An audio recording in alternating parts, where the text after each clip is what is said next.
Hello. Namaste, assalamu alaikum. Welcome to Cricket for Us. And yes, we have a counter to say that we're going to begin in about 7 minutes. But I thought I'd make a little change and stop the counter because I think we need to begin now. Right. Thank you, everyone, for joining. Please like, share, and subscribe. This is Cricket for Us 2.0, as always. And we're going to be doing a live commentary, ball by ball breakdown. We're going to do a preview, then talk about the playing 11s as we go through the entire particular match. This match, the 7th T20I in this 7-match series, where right now it's 3-all. Both sides have won 3 matches each. It's been a very, very tightly knit, close series. There have been 2 matches, 2, maybe even 3 matches that have seemed as though they are quite one-sided, but at the end of the day, a lot of the matches have ended in the last over or in the last couple of overs. So definitely a very, very close series. Good competition between both sides. Pakistani bowlers coming in and bowling fantastically in most games. With the bat, unfortunately, we haven't had the best time of it in this particular series, but I will go through that as we talk through this particular preview session. So today, right now, we're going to preview the upcoming game between Pakistan and England, the 7th T20, the final match, the decider, because it's 3-all, as I mentioned. So before we do that, let's talk about what's happened in this series so far.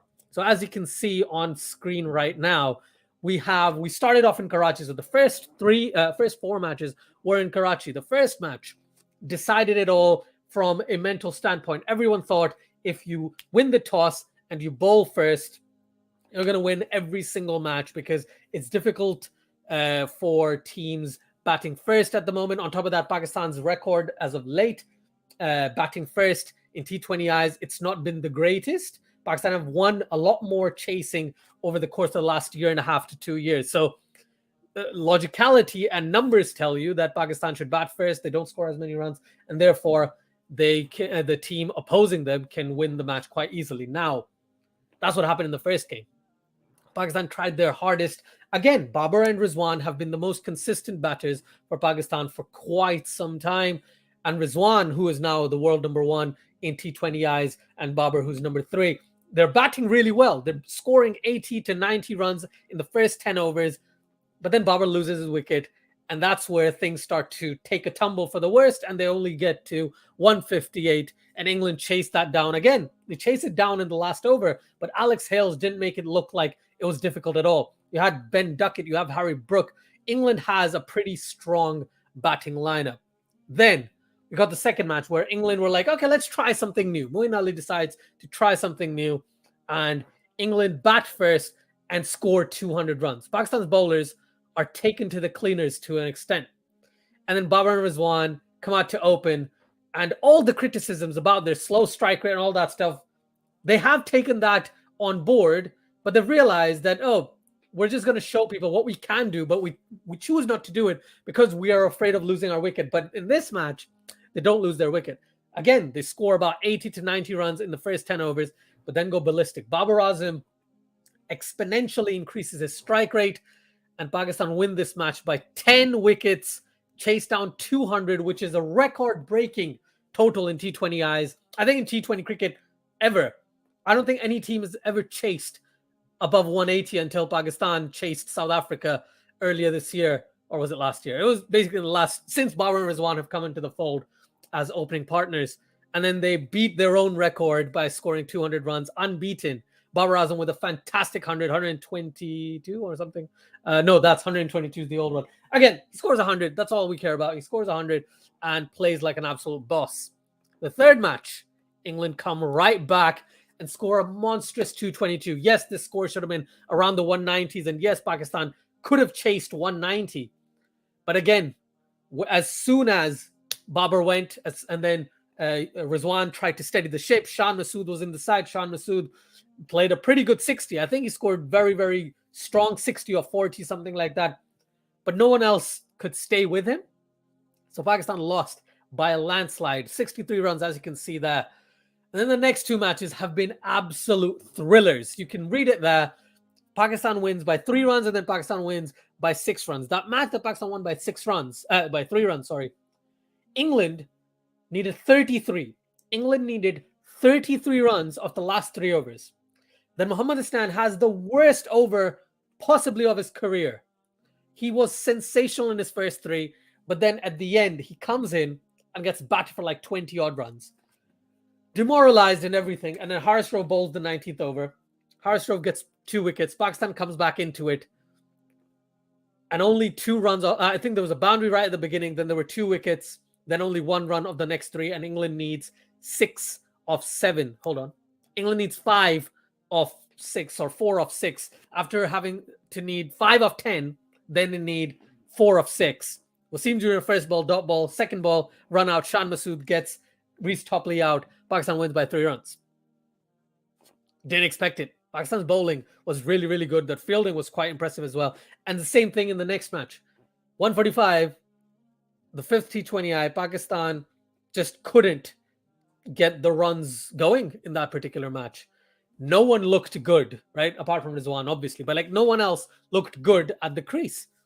And I thought it was something to do with the approach that Pakistan was going with. But no, it was the English bowling. It was Mark freaking Wood, who is an absolute beast with the ball. Picked up 3 wickets again. Yes, he picked up 3 wickets when he first played. He only played 2 games, and he is the second highest wicket taker in this series. And Pakistan win this one as well, similarly to the previous match, but this time it was the spinners that restricted the runs from an England perspective. England's power play was horrendous. They lost 3 wickets very, very quickly, and then they were just in a rebuilding phase throughout that match.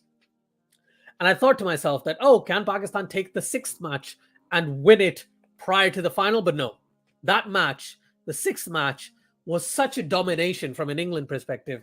I talked about a few close games, but the rest were landslides on both sides. So in this particular match, England came out with a bang. England scored 80-something runs, 85, 86 runs in the power play. And they lost 1 wicket of Alex Hales. Where did they lose it? In the 4th over of the power play.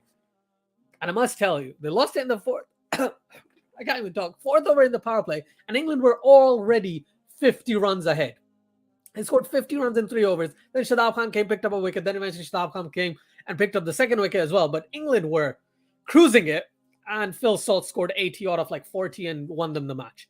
And then we come to the match that we're going to talk about today. The match we're going to do a live commentary / watch along / whatever, depending on time availability.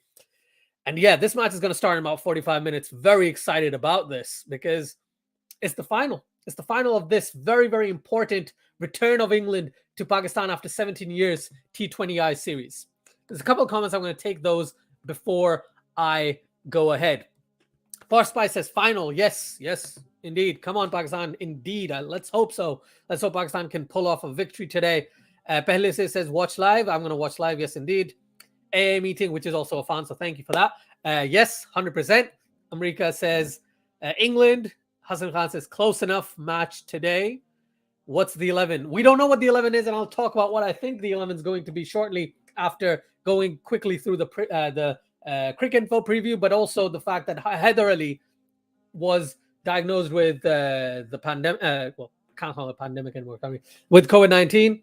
Prior to that, Naseem Shah was also contracted COVID-19. So we'll have to see where that goes. And Naseem Shah is not playing. Haider Ali is probably not playing either. So Pakistan will have to consider Khushtal Shah, or Pakistan goes in with 4 batters, 2 all-rounders, and then 5 bowlers, maybe. But we'll have to see how Pakistan goes about doing this. Mumbai Ka Raja says India will win South Africa. I probably think they will, right? The way South Africa played in the first match and the way India bossed it, it sure looks like it. And as we can tell so far in the first 2.5 overs, they're already at 21. But Rohit Sharma doing a stellar job. But KL Rahul is the one who's been a bit more of the aggressor, hitting 2 boundaries out of the 5 deliveries that he's played. Jason Lang says, what is the score? Who won the toss most in the series? England won the toss most in this series. Not going to lie. England's won it 5 times. Pakistan's won it once in this series. The score in terms of the Indian match, it's 21-0 in 2.4 overs. But Pakistan match is going to begin in about 45 minutes. I don't know if you can see that yet. In about 45 minutes. Thanks, Jay. Thank you so much for joining. Reflect as a Human says now officially confirmed that Shoaib Malik will not be part of the T20 World Cup 2022 because today A Sports Channel has shown promo of T20 World Cup 2022 and Malik is part of the that doesn't mean he's not selected. Reflect as a human. Must tell you that is not the case.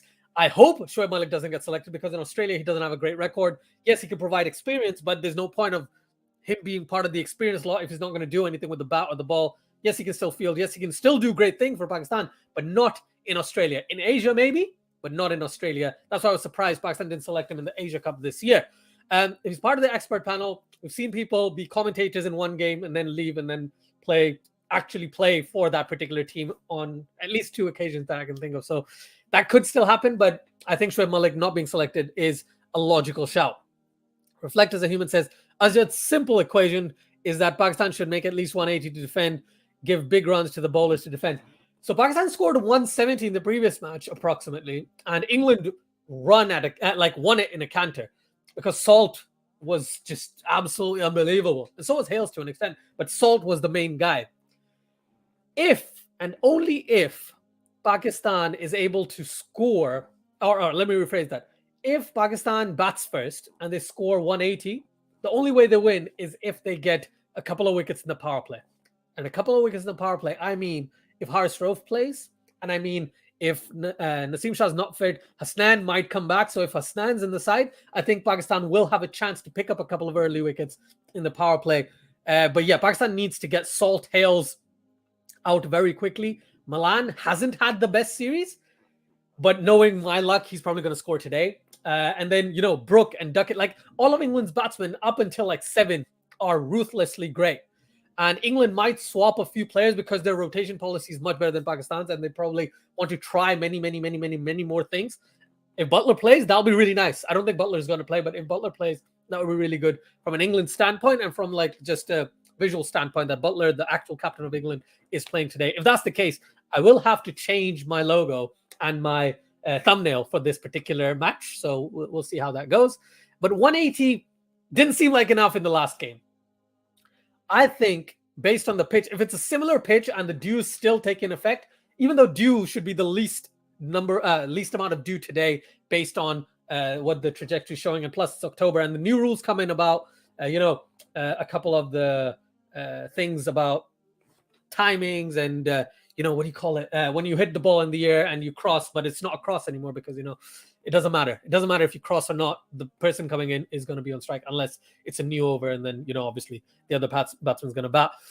180, fair enough. But 180 is only defendable if Pakistan can get early wickets. And we don't know who's won the toss yet, right? We still got about 10, 12 minutes until the toss happens. Fazan Khan says, good morning. Good morning to you. It will be interesting to see the playing 11 both teams put out today. So there's 2 concepts here. Number one is Pakistan goes with Mohammad Rizwan back in the side, but I don't think Pakistan should go that route. I think Pakistan should try, just give it a whirl. Try and open up with Babar and Shan and have Haris at 3, right? Have Shadab at 4, have Iftikhar at 5, have Nawaz at 6, and then Asif at 7. And then you can shift Asif up if required, if Pakistan needs more runs, right? If Pakistan wants someone to come out and be aggressive, then he comes out and be as aggressive. If there's 3 overs to go, you send Asif Ali, whatever the situation, right? Or Shadab Khan, depending on, which way Pakistan's going. But at least you do that. You're willing to fluctuate your batting order in some sort of way. But yeah, it will be really interesting. Jay Solanki says 6. I think you're talking about a 6 by Rahul because he's 20 off 8. And goodness me, India's going to thrash South Africa the way that they're batting right now. They're 32 for 0 in the 4th over. Fazan Khan says, and people need to stop with Malik for Pakistan squad. He is and was a great player, but Pakistan needs to look into the future and develop players for the future versus depending on aging stars. Totally agree that. Fazan Khan says, wait, commentators eventually playing? What 2 occasions did that happen in? I'm now curious. So the one that I recall was Brad Hodge many years ago. I think it was Brad Hodge, if I'm not wrong. Yeah, it was Brad Hodge. He was in the commentary booth, and then he went out to play. And it was Dinesh Karthik. He was on the commentary panel, and then he was the next time he played in England, he was part of the England squad or something. Those are the 2 occasions I can think of. But Brad Hodge, I remember quite well, and people could correct me. It might not be Brad Hodge, but I remember it was Brad Hodge and it was Dinesh Karthik. But you can correct me if I want, right? But yeah, thanks, Fazan. Thanks for that question. That's a good question. Wow, that shot by KL. See, I would love to watch the India-South Africa match as we talk, but the thing is, right? The thing is, Jay, I have no stream for India, South Africa. I don't know where I can watch it. I've tried to look. If it's on BT, I can't access BT because a friend of mine hasn't sent me the password, so I can't do anything with that. Flecked as a human says, salt is too salty. He made omelets too salty in Pakistani frying pan. Wow. You know what? That's pretty funny. I'm not going to lie. I'm not going to say that's bad because that's the type of joke I would have made. So thank you, Reflect as a human. Really appreciate that. We've got about 10 minutes till the toss. So I'm going to go back to trying to preview for this match. But yes, 100% agree with a lot of the points that everyone's made. No point talking about Shoaib Malik in the future. And in this side, let's see. I like this enthusiasm because I'm going to try and emulate this enthusiasm. Let's get ready to rumble for this particular match. We've got 40 minutes till the match starts. We've got 10 minutes till the toss. Very excited. Let's see how this goes. Let's look at some of the stats from this series. Now, we've gone through the matches. Not going to go through that again. This is showing us what Cricinfo believes are players to watch out for this match. Rizwan and Babar, no point talking about them. Geniuses, brilliant, number 1 and 3 in the world. Dawood Malan is still in the top 10 batsmen in the world, but he's not had a very good series. Scored kind of one match was like a good match. The rest haven't been the greatest from a Malan perspective. Moeen Ali, though, I think Pakistan have only gotten him out once this entire series. That's a feat and a half because I think Moeen Ali, I think it was the one where he got bowled by Nawaz. Otherwise, Pakistan has just not been able to get him out, and he's been batting really, really well under these conditions. I'll go to the actual stats as well shortly. Players to watch from a bowling perspective, obviously Haris Rauf and Mohammad Nawaz for sure if they play. If Haris Rauf plays, definitely a huge plus for Pakistan. Mohammad Nawaz has picked up wickets. He's been economical, but the issue with Nawaz is that England have found a way to sometimes make him quite irrelevant by smashing him all over the place, and then his economy is pretty bad. He comes back, he takes up wickets, no doubt, but his morale looks like he's a bit down. So can't really say much about that. And then, obviously Reece Topley and David Willey, if they play, I think Markwood should play.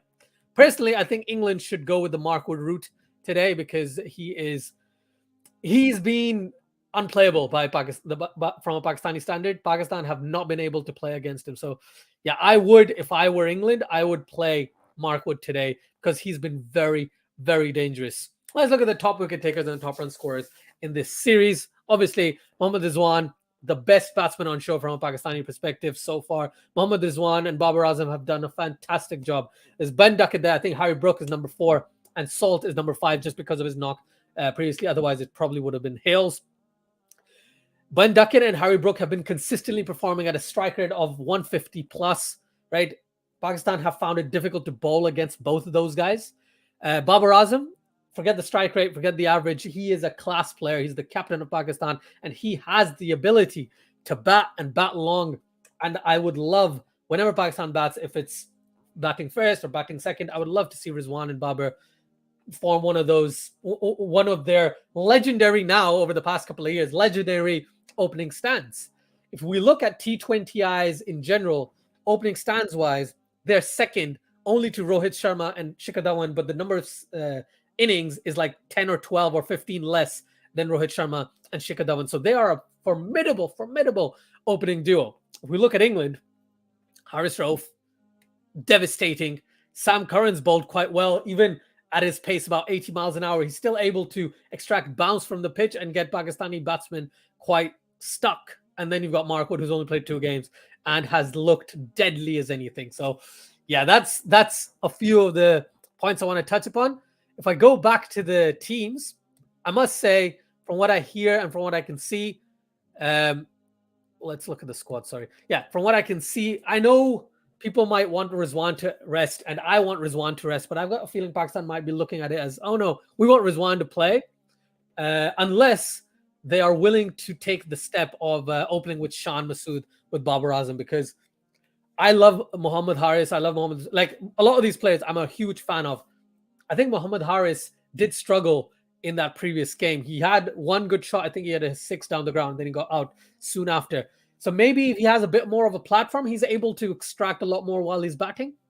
Only thought. But if Pakistan goes with resting Rizwan, I'll be happy with that for sure. I wouldn't be upset by that whatsoever. So My prediction for the 11 that Pakistan's going to play today, we've got Babar Azam, we've got Mohammad Haris, Shan Masood. I think Pakistan might just take the brave call of moving Shadab up in this particular match, and let's give it a shot. If it doesn't work, it doesn't work. But being able to be flexible with that middle order post number 3, Pakistan should revel in that, because they are an unexpected team. You try different things, right? Shadab Khan, Iftikhar Ahmed, Mohammad Nawaz, Asif Ali. And then in terms of bowlers, 4 spaces. I think it should be 4 fast bowlers, all 4. And people might say the batting doesn't look as good. Of course it doesn't. Only way it will look good is if the middle order consistently performs. Right now, obviously, you're not going to base it on that, so because they haven't. Iftikhar Ahmed, though, in the last match, he scored like 30 off 20. Really good. I thought that was the Iftikhar Ahmed I want to see more often. So very happy that he was able to score runs in the previous match. After that point, we have Amir Jamal, Mohammad Wasim Jr. I think Pakistan might play both of them if they are kind of iffy on Dahani and Hasnan and all that stuff. Yes, the batting might not be very long if you play Hasnan, Dahani, and Haris Rauf. That means Pakistan bats till 8, and they only have to pick between Wasim Jr. and Amir Jamal. And Amir Jamal, we know, is a much better batsman than Wasim Jr. And Amir Jamal is only going to be playing his 3rd T20I, right? If Pakistan wants to try that, I'm more than happy for Pakistan to try it. I don't think they will, though. I think if they go down this route, they will play Hasnan and maybe Dahani. Maybe they do want to give Haris Rauf another match to rest, which I'm okay with. But based on the fact how poorly Pakistan bowled in the previous match, they need some experience in the pace lineup. So I would play Haris Rauf, and then I would play one of Hasnan and Dahani. I think Amir Jamal should be given another match. Dude, why not? I don't know if he's ever going to play for Pakistan again, but he had a pretty good first match. He didn't have a great second match, but Amir Jamal and Mohammad Wasim Jr., I would have both in the side. Then I would go Haris Rauf, and then one of Dahani and Hasnan. If Hasnan's fit, play Hasnan. I think Dahani has gotten some confidence issues after that match where he got slapped for 60 odd, and in the match that he played on Friday, he didn't look the same Dahani. So I'm happy for Pakistan to have one of those two. But if they do go with the route of no Haris in the side, then obviously play Dahani and Hasnan, because Dahani needs game time, Hasnan needs game time. So at least that's my thought on it. We'll talk about England shortly. I know there's a couple of comments coming in. Thank you everyone who's joined us. Please do like, share, subscribe. All that good stuff really helps the channel. Would love to keep interacting, so I am going to start interacting once again. Jay says, I'm hungry. I want an omelet. I want an omelet, man. I'm so hungry. Also, India have scored 53 runs in the power play. KL Rahul playing the way KL Rahul should be playing on most occasions. Fazan Khan says, this is what you get when you only send kids to the kitchen to make omelets. They often make omelets too salty. Need to bring back senior chefs like Rauf back to take care of the saltiness. Appreciate that. Reflect as a Human says, make a short video on announcing the name of the wrestler, like as I saw in WWE, their announcer is shouting the name of wrestler in different style. Try this, Asjad, your voice will suit on. Well, thank you. Thank you, Reflect as a Human. That's very kind of you to say. You mean when the player is walking out to bat? I'll try it. I'll try it today. If people like it, I'll continue doing it. But I'll give it a go. I'll give it a go. Jay Solanka says, how many left-handers do you think you need, or maybe just go with right-handers? I think a top 6 needs at least one. Okay, let's be honest. I think a top 7 needs 2 left-handers. Full stop. The only reason is because players nowadays are able to switch up and down, up and down. England have way too many left-handers in their top 7, which is something that, players like Ashwin can extract wickets from. Iftikhar Ahmed in this series has done well against left-handers as well. Not just right-handers, but also left-handers. But I think ideally, out of the top 7, you should have 2 left-handers. In the top 5 or top 6, one is sufficient in my opinion. But England has way too many. But that doesn't stop them being great players. It's just, in my mind, it's probably good to have a balance of 5-2 or 4-1, something like that, rather than being quite left-hand heavy. As I know, England has the propensity to sometimes, and Pakistan has had a propensity to do in previous times. Fazan Khan says, by the way, I'm really looking forward to the PJL. Yeah, it starts next week, right? If anything, I'm hoping it helps produce genuine middle over power it is for tomorrow. Yes. Thank you, Fazan. I completely agree with you there, because Pakistan requires what? Middle order batsmen and middle order batsmen who can play with a high strike rate. And if Pakistan can produce those, that would be amazing from a Pakistani perspective. So I totally agree with you there. The PJL is going to be very, very important for Pakistan moving forward, 100%. And if this is something that continues for quite some time, then I'm all for it. I'm all for it. I think the toss is going to happen shortly. So I'm going to put the match on my phone. There is an ad loading, so let's see where that goes. So we're going to have the toss shortly, guys, while this reboots or whatever. Okay, so Babar might have won the toss. Okay, so Pakistan have won the toss and elected to bowl, it seems like. Yeah, so let me listen to this.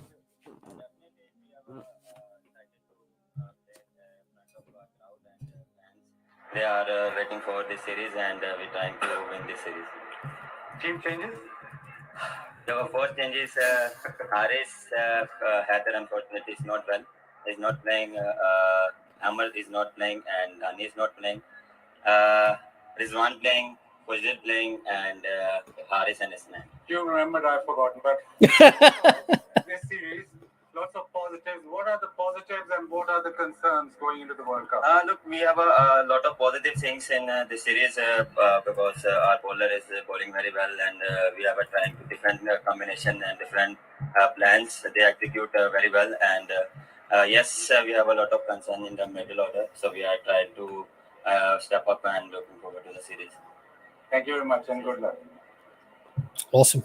We'll talk about the teams shortly. We're going to talk about the teams. The final moment, Moin. It's okay. Yeah, I mean, it would have been nice. We obviously would have bowled, but you know, you bat well, you bat big first innings. And, try and... England have scored 220 in this series batting first, so totally understand that. Overall, the series has been very, very close. Your fast bowling has been brilliant. Is there any concern about your spin department? Because the fast bowler was taking all those hundreds. Yeah, actually, I think it's, I wouldn't say it's a concern. I think it's not easy for spinners. If you look at both teams, spinners have struggled a bit. I don't think these wickets, they haven't been spinning big or anything, and they're quite low generally, so it's quite difficult for spin bowling. And there's been a lot of dew in Lahore in particular. So no real concern, to be honest with you. And I think we have played really good cricket in this series. Team changes there? One change. Chris Woakes comes in for Gleeson. Nice. So the news from the center. I thought they wouldn't go the Mark Wood route because they do want to give him a rest because the World Cup's coming up, right? The World Cup's coming out, makes complete sense. So we have it here, guys. Pakistan have won the toss, elected to bowl first, and it is going to be very, very exciting because Pakistan have had one really good bowling blowout when they've bowled first and they've chased 200, but they've also conceded 220. And England beat them by like 60-odd runs. So it is going to be a very, very interesting match, very interesting encounter. We'll talk about the squad shortly. I'm going to go through some of the comments, but we will get to the squad as we continue. Reflect as a Human says, Haris Shroff is a garam masala. That's why Salt was not performing against him. Interesting. I love it. Very funny. Thank you, Reflect as a Human. And Reflect as a nice. Thank you. Thank you. It's a new shirt. I got it yesterday. Literally got it yesterday. Thank you so much for that. That's very kind of you to say. So yeah, let's get to the playing 11. So they're going to go and show us the playing 11 shortly anyways. But Pakistan have won the toss, elected to bowl. Yes, again, Babar Azam comes out with the comment that, our bowling has been doing well. So we're going to stick to our strength. We're trying to restrict England. And hopefully, if all goes well, we're able to restrict them and then score big and win the match. That's the idea. And that's the way that Pakistan likes to play as of late. So no doubt that is the correct approach from a Pakistani perspective. So also, everyone joining, please do like, please do share, please do subscribe to the channel. Really helps the channel, really helps me do this more often. We're going to do live commentary until the end of the first innings, and then we're going to go and see where things align. But right now, we are going to continue talking about this 7th match, the final T20I from this historic 17-year break between Pakistan playing England at home in Pakistan. It's been fantastic. It's been a stellar series. One of the best T20I series I've seen with Pakistan involved. Period. Let's rephrase that. The best T20 series ever by Pakistan. Doesn't matter if Pakistan wins the series. It's been such a good series that there's no doubt that I am super, super stoked for other teams touring Pakistan over the course of the next few months and few years, inshallah. Right? We'll go through the comments, and when the squad pops up on the left-hand side shortly. We'll talk about the squads. I know what the squads are. Pakistan have brought back Rizwan. Pakistan have brought back Haris Rowe. Pakistan have brought back, what's his name? Khustil Shah, because, Haider Ali's unfit or unavailable. So we'll talk about it. We will talk about it, guys. Fazan Khan says Jamal will definitely get a pet. Oh, he will. Depending on that, those death overs, the way he bowled that death over a couple of matches ago, and the way he can hit the ball, striking at 170 in the national T20 consistently, that was genuinely, he is a very, very good find from a Pakistani perspective, no doubt. So Jamal will definitely get a PSL contract this year, and depending on how he does in PSL 8 will determine his future with Pakistan. That's a very good point. And this is where the auction thing might come into play, because people might pay a lot of good money for someone who's bowling 140 to 145 kilometers per hour, who can smash it and come lower down the order and score runs. So yeah, 100%. He is a very useful character for Pakistan. Player character. Jay Slang says, but sometimes left-handers are good against right-hand fast bowlers. That's true. That's a fact. But we've also seen a similar thing. So if I take Chris Wokes as an example, because I know you mentioned Chris Wokes in your next comment, Jay, about Nick's favorite Chris Wokes. He gets the ball to swing away from the right-hander, but he gets the ball to swing in to the left-hander sometimes. And that could work in a similar way to how Shaheen swings the ball into the right-handers, which is why he's quite dangerous in his opening spell in the power play. So you could look at it that way. But I would see it more as they've got the squads up on screen.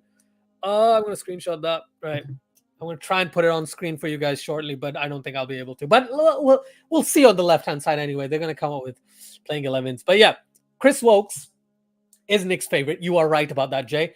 And he has that ability as well. But overall, I think left-handers do prefer facing right-handers, right-hand fast bowlers. In terms of matchups, I'm not a huge proponent of matchups, so I'm not going to talk about that. But they are, left-handers might be a little bit of a different angle. That's why right-handers do struggle with them, depending on who it is. But if you look at Amir Jamal, he bowled really well against Moeen Ali, and it looked like that is his bread and butter. Bowling to a left-hander at the death is what he would prefer. But yeah, I totally get where you're coming from there, Jay. Sometimes that is the case, no doubt. Please, everyone, do like and subscribe. Really helps the channel. I can't believe I hit 100 people before the match began. So thank you so much. Really appreciate it. Please like the video and subscribe. Thank you so much. Dixon Nash says, is Chris Wokes a woke guy? Snake attack in stadium. Snake attack? Is there a snake attack? I didn't know about that. But in terms of Chris Wokes being a woke guy, I like it. That's pretty funny. Jason Lang says, one thing, I know he ain't broke. Where is Snake? I hope he is DJ. First time ever in my life, a snake inside the stadium. I haven't seen it. I'm so sorry. I haven't seen the snake inside the stadium. Please tell me what are you talking about, Dixon? In the India game. Really? There's a snake? Did people run away? What's happening? Tell me everything about it. I'm really, really concerned. Toss kaun jeeta? Pakistan won the toss. Khorta, Jharkhand. Toss was won by Pakistan. Pakistan elected to bowl first. So England is going to bat, obviously. Dixon says interruption currently. All right, snake interrupted play. First time ever. Yeah, man. I'm going to see what it says on the actual official Cricketfo piece. It's not saying it's a break or anything. So yeah, let's hope that gets sorted out very quickly. Jay says, imagine anaconda in the ground. Damn, that's crazy. Felicia says, watch live. Yes, I will be watching live, my friend. Don't you worry about it. Thank you so much for reminding me about watching live. I will be like a couple of about 10-20 seconds behind, if I'm not wrong. There's 140 people in the chat. Thank you so much for joining. Please like, share, subscribe, comment, do all that good stuff. Chat to me on here or there, whatever you want. I'm going to talk directly to yourselves throughout the match. So please do leave your thoughts. I would love to have this engagement. Really appreciate it. But yeah, thank you, Fazan, for your comment. As always, I'm happy. Happy Heart is back and getting another chance, despite what some faces are saying. I still have high hopes for Khustil. I have high hopes for Khustil, but he's just not looked like the Khustil that we saw in the national T20, like we saw in the PSL. And there's a lot of talk about the fact that Pakistan is unable to give people the roles that they actually need or they deserve in the team, which is why they struggle when they play for Pakistan compared to when they play PSL. And that's actually, I think that makes complete sense. Pakistan do find it difficult to put those players into their place like they should. They always try and figure things about. If they want to have a flexible middle order, then at least tell them what that person's actual role is. Role doesn't mean batting position. Role means, are you a finisher? Are you going to come and try and just get singles and doubles? Because none of these guys get singles or doubles. They find it difficult to rotate the strike, which is something very, very crucial, especially in this type of match, in a T20 game where people just go in for 6s and 4s all the time. Pelise says, watch live. Yes, indeed. Fazan Khan says, real snake or like a beer cup fan-made snake? I think it's a real snake. That's why they've had an actual interruption, which is madness, right? I'm going to keep repeating the like and subscribe thing. I'm really sorry. Please do. Really, really help the channel. Let's talk about the 11. Let's talk about the 11. Babar, and we heard Babar, we heard Moeen Ali talking about the teams, talking about how they're feeling. Moeen Ali is really happy about England's performance and the way they played so far in the series. There has been a lot of dew in Lahore, no doubt. I know dew in Lahore has been maddening. It's been maddening and it's been difficult to kind of manage. And I hope England is able to manage it. But at the same time, I also hope Pakistan wins this match. The playing 11. Let's talk about England first, because England have lost the toss, and Pakistan have put them in to bat. So opening up, they've got Phil Salt and Alex Hale, something of a very good partnership throughout this series that England have developed. Dawid Malan, Ben Duckett, Harry Book, a middle order to bode from an England perspective, and then Moeen Ali at 6. These three guys have been so good for England in this series. I just can't believe how consistently they've been performing, and the strike rate they've been hitting at is just sensational. Then you've got Sam Curran, David Willey, Chris Wokes, Adil Rashid, and Reece Topley. So England are batting till 10, because people might say Adil Rashid is a tail-ender. He can bat a bit. But even if Adil Rashid is a tail-ender, Chris Wokes is not. Chris Wokes is considered an all-rounder for all intents and purposes. So England are batting down till 9. So not a bad shout. I think that's a pretty brave shout from an England perspective. And Chris Wokes is dangerous in the power play, and he has the ability with the bat. So I like this approach. Yes, Wokes has come in instead of Gleeson, but Topley has been so good. And England have definitely realized that, yes, Mark Wood is dangerous, but we need Mark Wood for Australia. Let's give Chris Wokes a few more games. He's only had that one. So yeah, let's hope Chris Wokes does a pretty good job. And Waqar Younis has actually talked about his playing 11. And I do want to look at that shortly after. I don't know why he has Shoaib Malik in the side. I can't believe he just did that. Anyways, Pakistan's playing 11 today. Babar Azam, Mohammad Rizwan, Shan Masood, Haider Ali. Haider Ali is not fit? Haider Ali is playing? I thought Haider Ali wasn't fit. I'm going to have to look at that once again. I didn't realize Haider Ali was playing. Iftikhar Ahmed, Asif Ali, Muhammad Nawaz, Shadab Khan, Muhammad Asim Jr., Haris Rauf, and Muhammad Hasnan. That's not the side. Khustil Shah is playing. Dude, Cricinfo's messed up again. Cricinfo has made a huge mistake. There we go. That's what I wanted. That's the 11 that we should be seeing. Babar Azam, Muhammad Rizwan to open. Then you've got Shan Masood, Iftikhar Ahmed, Khustil Shah, Asif Ali, Muhammad Nawaz, Shadab Khan, Muhammad Hasnan, and Muhammad Asim Jr., Haris Rauf, and Muhammad Hasnan. That's the 11. Not the 11 I was talking about before. Right? There is no Haider Ali in this match. There's Khustil Shah. Goodness me. Cricinfo, fix yourself, guys. I don't like it. I don't like making mistakes all the time. But yeah, the playing 11 here isn't correct. Now it is. Now they've fixed it. So Babar Azam, Muhammad Rizwan, Shan Masood. I think Shadab Khan should be sent at 4. Again, I think Pakistan should give it a go. Let's see what happens. If Shadab Khan at 4, Wasim Akram's playing 11 for the World Cup as well. Let's look at that. I think that has Azam Khan instead of the person that everyone wants, which is Shoaib Malik, which I don't understand why. But Azam Khan makes a lot more sense than Shoaib Malik, because Shoaib Malik can't play outside Pakistan or outside Asia very well unless it's the West Indies. But to be honest, Azam Khan hasn't been tried outside Asia. I've seen him play in West Indies where he's had a pretty good time of it. So again, they just want to talk about their sides and talk about how the current T20 squad is bad, right? And I don't get it. Shoaib Malik cannot play outside of Asia. That's not a smart move from Pakistan, right? Pakistan shouldn't do that. Shouldn't go down that route. Anyways, the 11, Azam Rizwan, Masood, Khustil Shah, Iftikhar Ahmed, Asif Ali, Muhammad Nawaz, Shadab Khan, Muhammad Asim Jr., Haris Rauf, and Muhammad Hasnan. Yeah, Naseem Shah and Shaheen Afridi are the two missing pieces, and potentially another middle order player.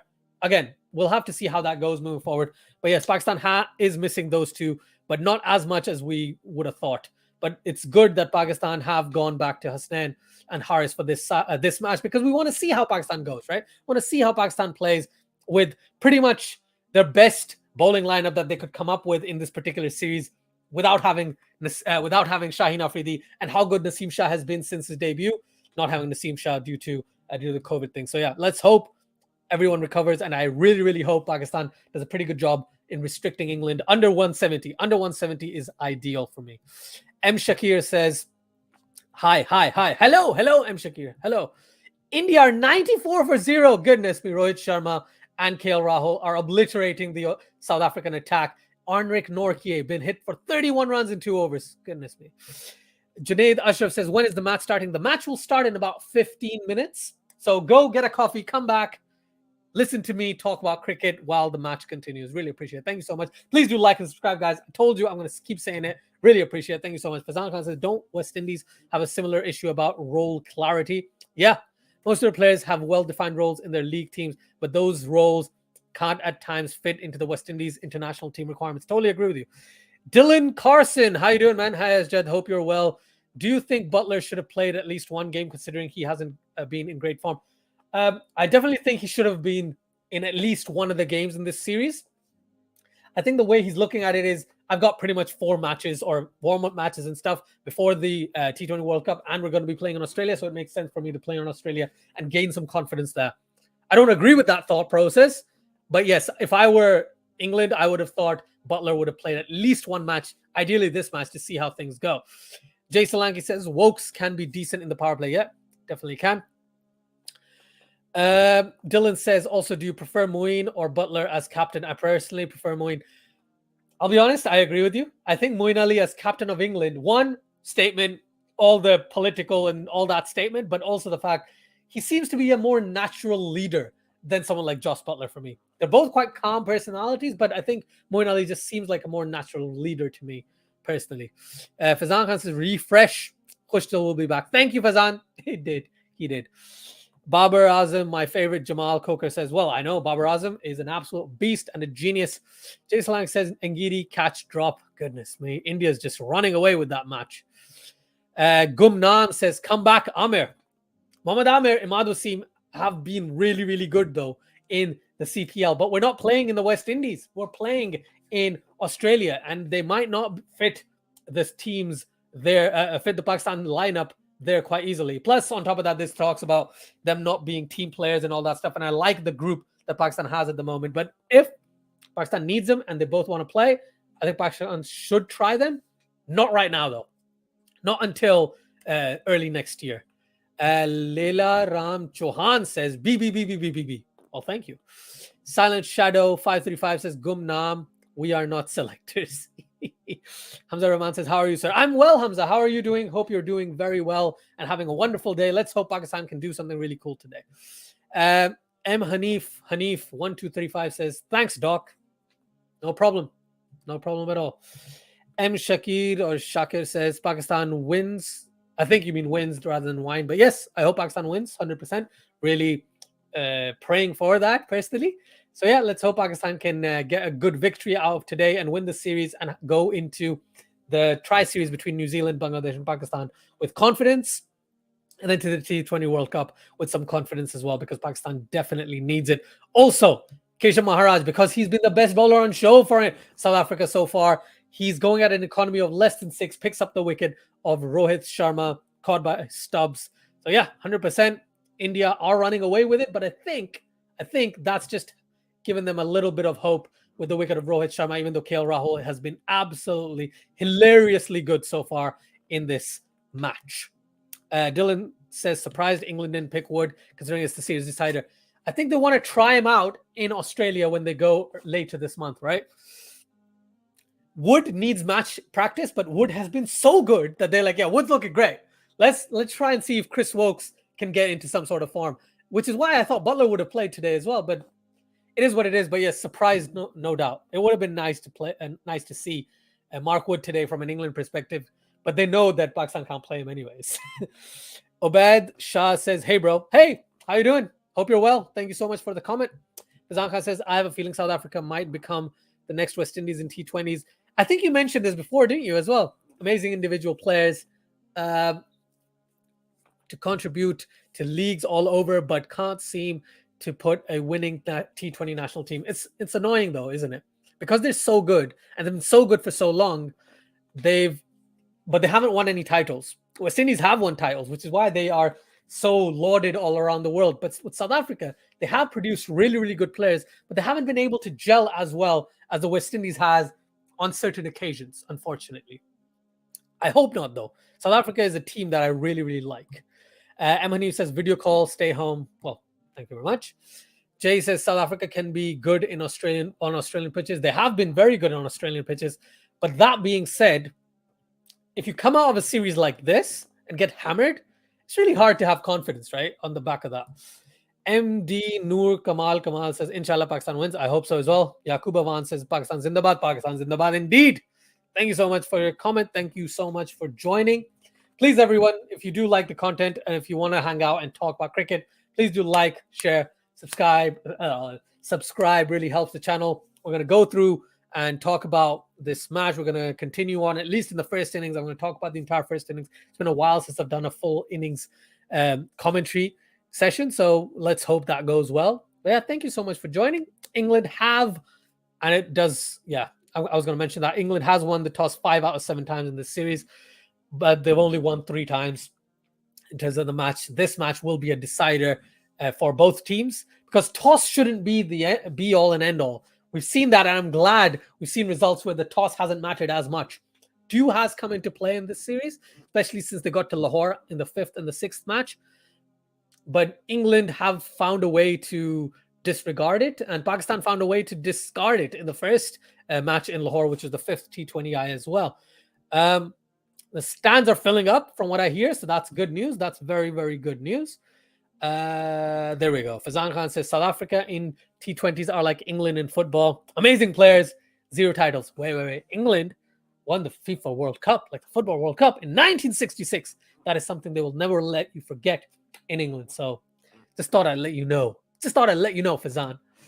I'm kidding, by the way. That is true, though. They won in 66, but not since. And they love their team. Dylan says, is the new rule in place today where if a batter gets out, the new batter has to take strike? Yes. So if someone tries to hit the ball for 6 and goes up in the air and you cross, it will make no difference unless that ball is dropped. It will make no difference if someone catches that, because the new batter or the new batsman or new batswoman, whatever you want to call it, when they come out, they have to be the one on strike. Unless it's the end of the over, then obviously the batsmen have to change.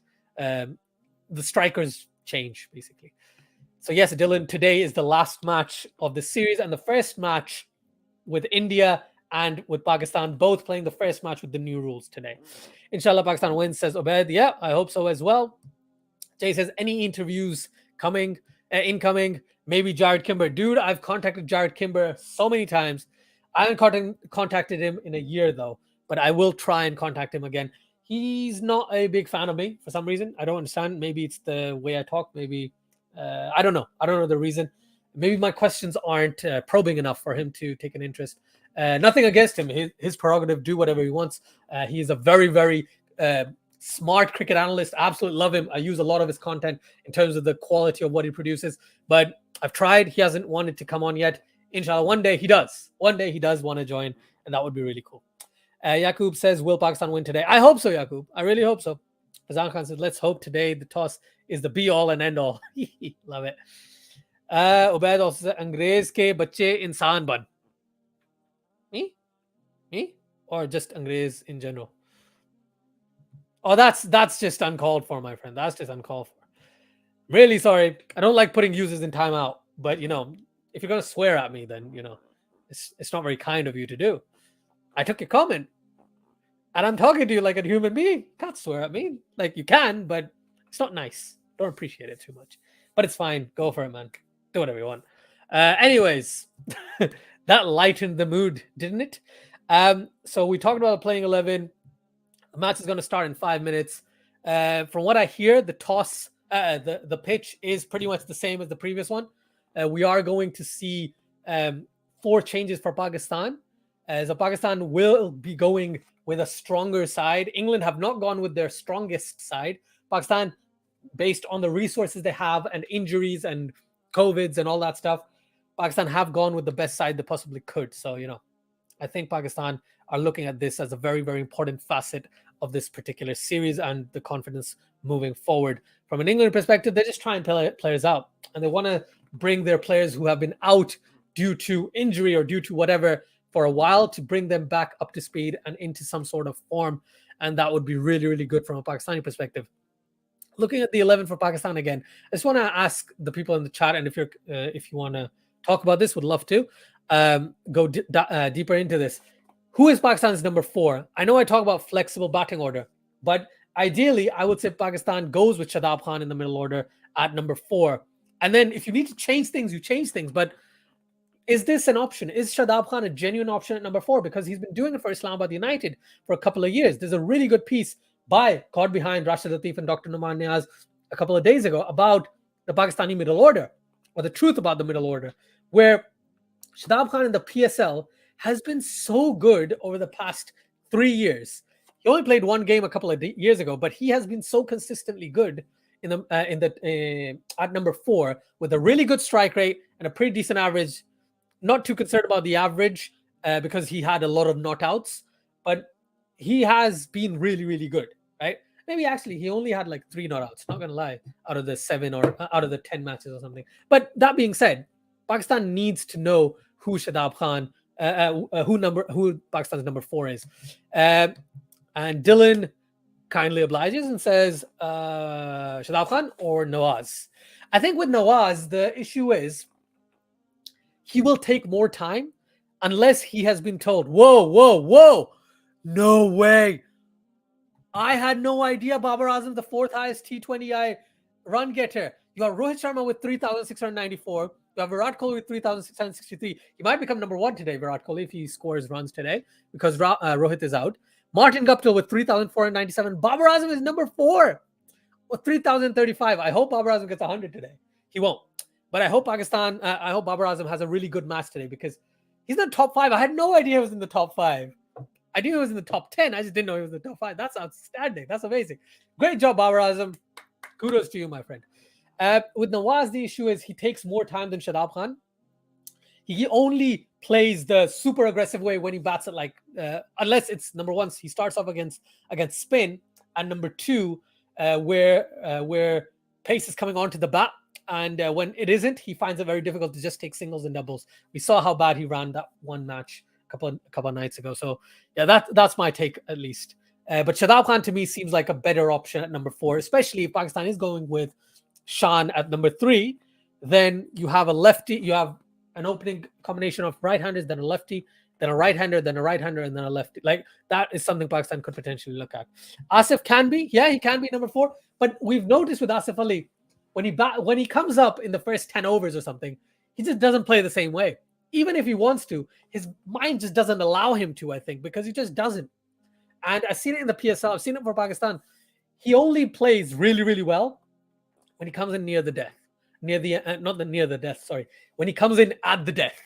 He gets out really quickly, or he scores quite well and scores like 33 off 25, of 12 or 15, or scores 13 off 3 and does stuff like that. That really helps Pakistan. That helps his case as well. That being said, if you have a settled batting order, Asif Ali can bat at 6 or 7, right? And if he needs to come in at 4, because Pakistan is 150 for 1 in the 17th over or 18th over, then you send him in at 4. But as a permanent solution, I think Shadab Khan has a better defense as well than someone like Asif Ali, unfortunately. The match is about to begin. Pakistan is, as they have done throughout the series, opening the bowling with Mohammad Nawaz, and we have Mr. Phil Salt, the man who has been so annoying this, especially after that previous match. Up till that match, I was like, yeah, it's fine. So Nawaz just running in and practicing his bowling just a little while.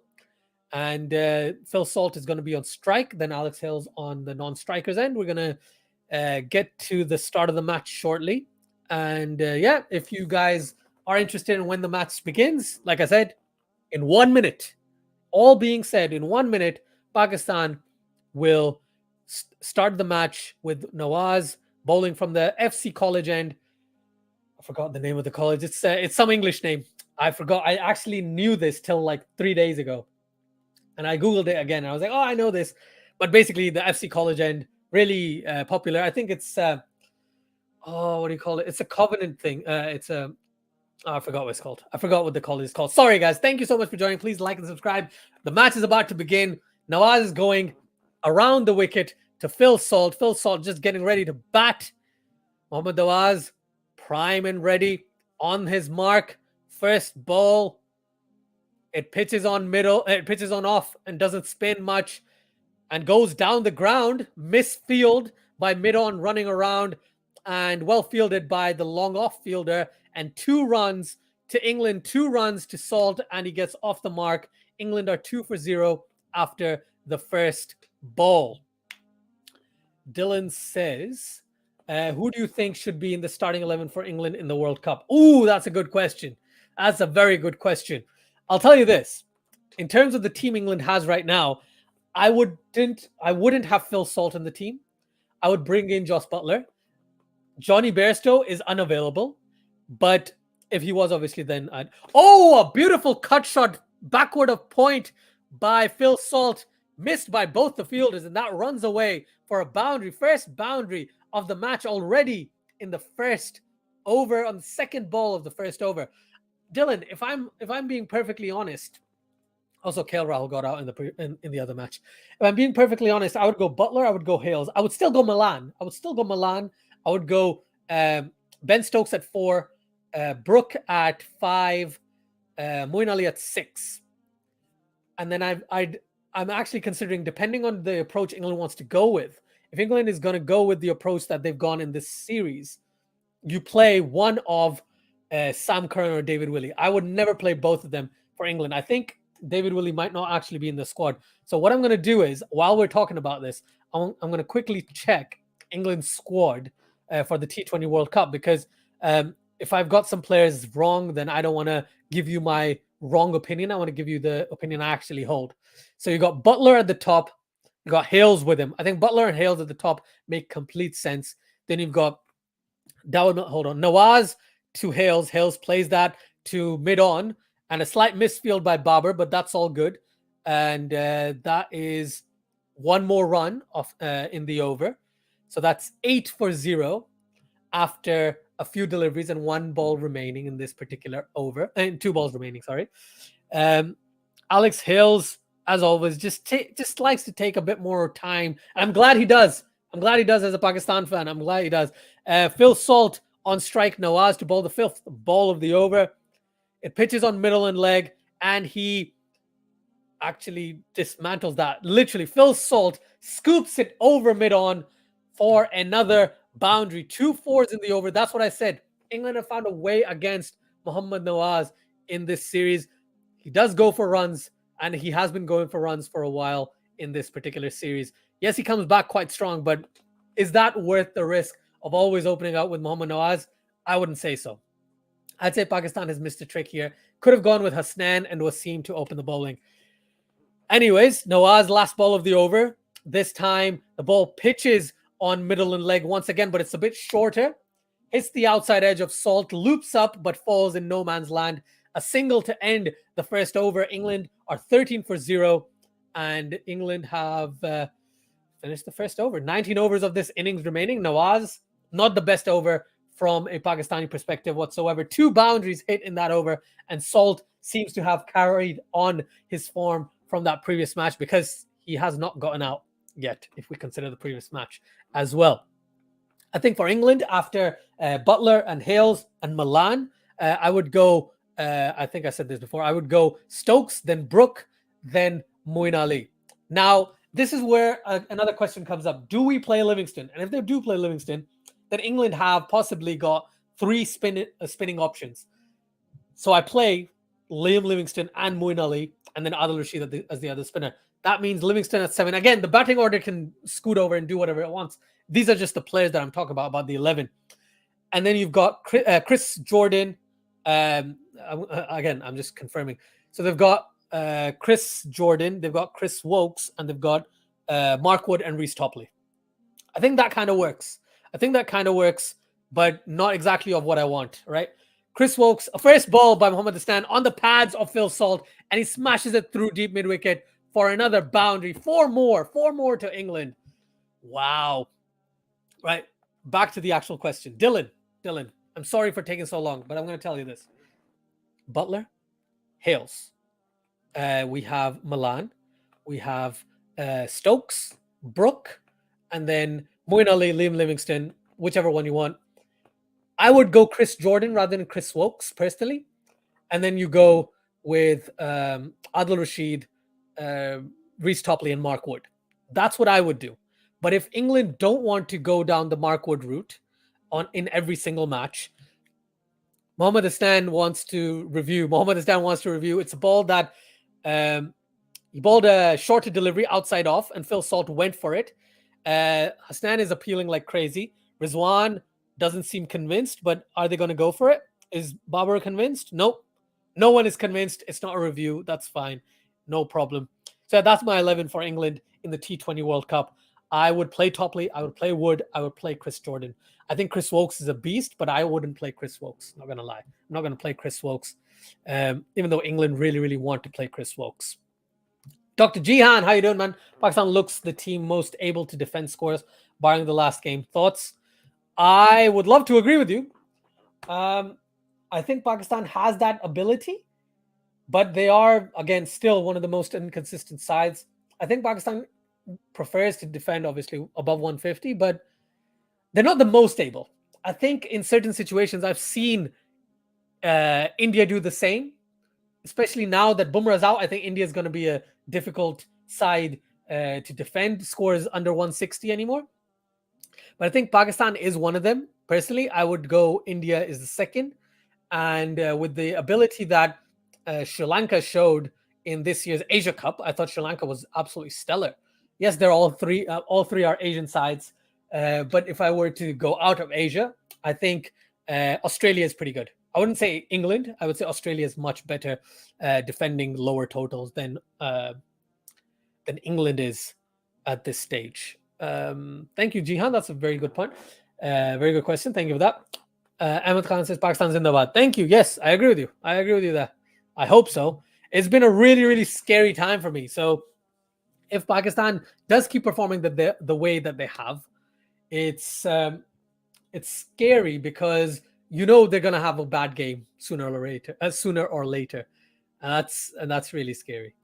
Dr. Jihan says India are taking a bunch of medium paces to Australia. Chances are they get slaughtered. Yeah, with no Bumrah. And I know I keep talking about this, but Bumrah is a huge facet of the Indian side. Without him, especially in Australia, they are going to struggle. But they've got Mohammad Siraj, they've got potentially Shami.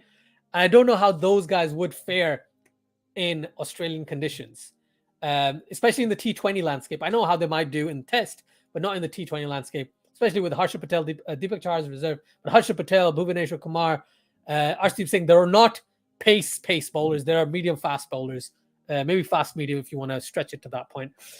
England are on 20 for 0. Last ball of the second over. It's been a pretty okay one. Yes, the first ball was quite loose from Hasnan. Hasnan to Hales once again on middle stump, a full delivery, but Hales plays it straight to mid-on for a dot. 2 overs gone. England are 20 for 0. 20 for 0. England not too shabby. A good start in the power play. And after that first boundary, Pakistan only conceded 4 runs off the next 5 deliveries. So a pretty good over in hindsight.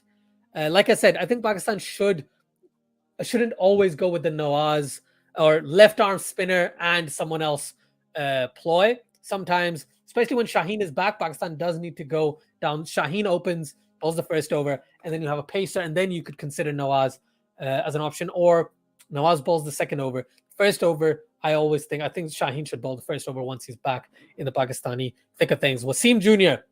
is bowling the third over of the match. Phil Salt on strike. He's 17 off 9 so far. Alex Hales is 2 off 3. Hasnan had a pretty good over, as I mentioned before. Wasim Jr. to continue. He is first change. Running in over the wicket to Phil Salt. And it's a short delivery. Phil Salt backs away, tries to play it through covers, but goes straight to the fielder. Well stopped by the fielder at cover, but England gets a single off that delivery. Well fielded, very well fielded there. But England are quick between the wickets and Alex Hales is back on strike. Nawaz was the fielder there at cover. Salt moves on to 18 of 10. Alex Hales only faced 3 deliveries so far, but has looked all right so far. Not gonna lie. Wasim Jr. to continue. Obviously, to continue. He's only bowled one ball in this over. Wasim Jr. to Alex Hales. He tries to back away and play it through point, but the ball bounces over his bat for a dot ball. Well kept by Mohammad Rizwan there. A good dot ball, very good delivery. It was just about back of a length from Mohammad Wasim Jr. And Hales was very close with the bat, but thankfully it was a play and miss from an England perspective. Nothing too dangerous in that case. Wasim Jr. is also coming back from an injury of sorts. He was injured throughout the Asia Cup. So it's good to see him in the team, at least in this final match. He does offer a bit more experience. It's a bit shorter, and Alex Hales does the same thing again, but this time he does connect. Oh, what a fielding effort, running from mid-on. Oh, my goodness. What a fielding effort. Is that Haris Rauf?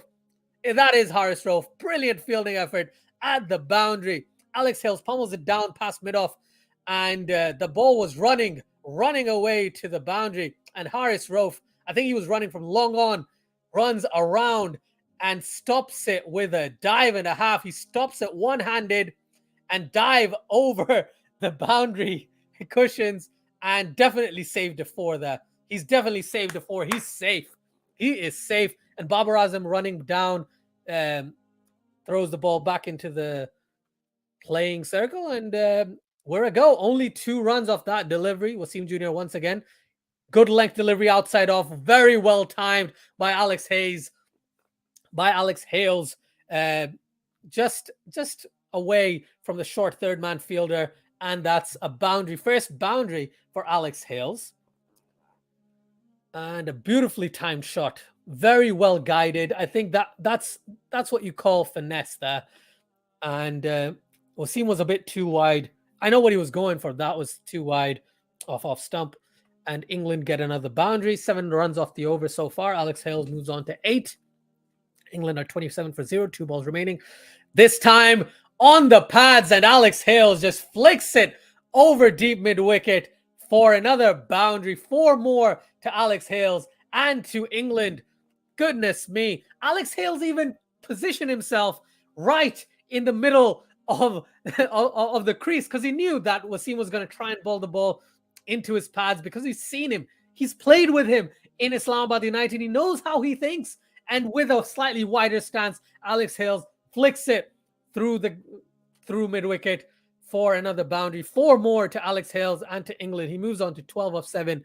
An over has been very productive for England. Last ball of the over coming in. Mohammad Wasim Jr. to Alex Hales. It's full. It's wide outside off. And Alex Hales dispatches it through cover for another 4. And England have scored 15 runs off the third over of the match. They move on to 35 for 0. 11.67, sorry, as a run rate in the first 3. Dangerous times from a Pakistani perspective. Not a good over from Wasim whatsoever. He bowled 2 good deliveries, and then he just wavered all of the time. Goodness me, man. Very, very disappointing from a Pakistani perspective, but a very good over for England. Very well played by Alex Hales in this over. 3 boundaries on the trot. Goodness me, well done. Also, people in the chat, 448 votes, saying 88% Pakistan for victory. Love the confidence. Love the optimism. Absolutely brilliant. Thank you, everyone who's joined us. Really appreciate it. Please do like the video. Please just subscribe to the channel if you like the content. Really appreciate it. We're closing into 100 likes on this video. Please do like it. 4 more people would be really nice. Haris Rauf comes into the attack to bowl the 4th over for Pakistan. He has been instrumental for Pakistan's success, even though I have been talking really rubbish about him for a year and a half ago. But he has just come into his own in T20 cricket, not just in the death bowling, but also bowling the power play, sometimes being very, very useful for Pakistan. He comes in as second change at the pavilion end. Haris Rauf running in. Phil Salt on strike. On his pads, first up. Running away to this backward square leg fielder. Thankfully, we got Khushal Shah there. He saves the ball. Not very cleanly, but at least that's only one run to Phil Salt and to England. England moves on to 36-0. Whew. In other news, India move on to 155-2 in 15 overs. Surya Kumar Yadav, 35 of 13, 270 strike rate. He might just become number one in the world the way he's batting. Goodness me, man. And then you got Virat Kohli on the other end, 15 of 12, taking his time. Haris Rauf to Alex Hales, a slightly slower ball, a bit backward, a bit back of a length. Let's put it that way. Slower for Haris Rauf because it's 134 kilometers per hour. And Alex Hales is unable to time it through the leg side and just hits it onto his body. And it's just a dot by Haris Rauf. Good bowling there. Change of pace. This is something that Haris Rauf has been alluding and also talked about by everyone.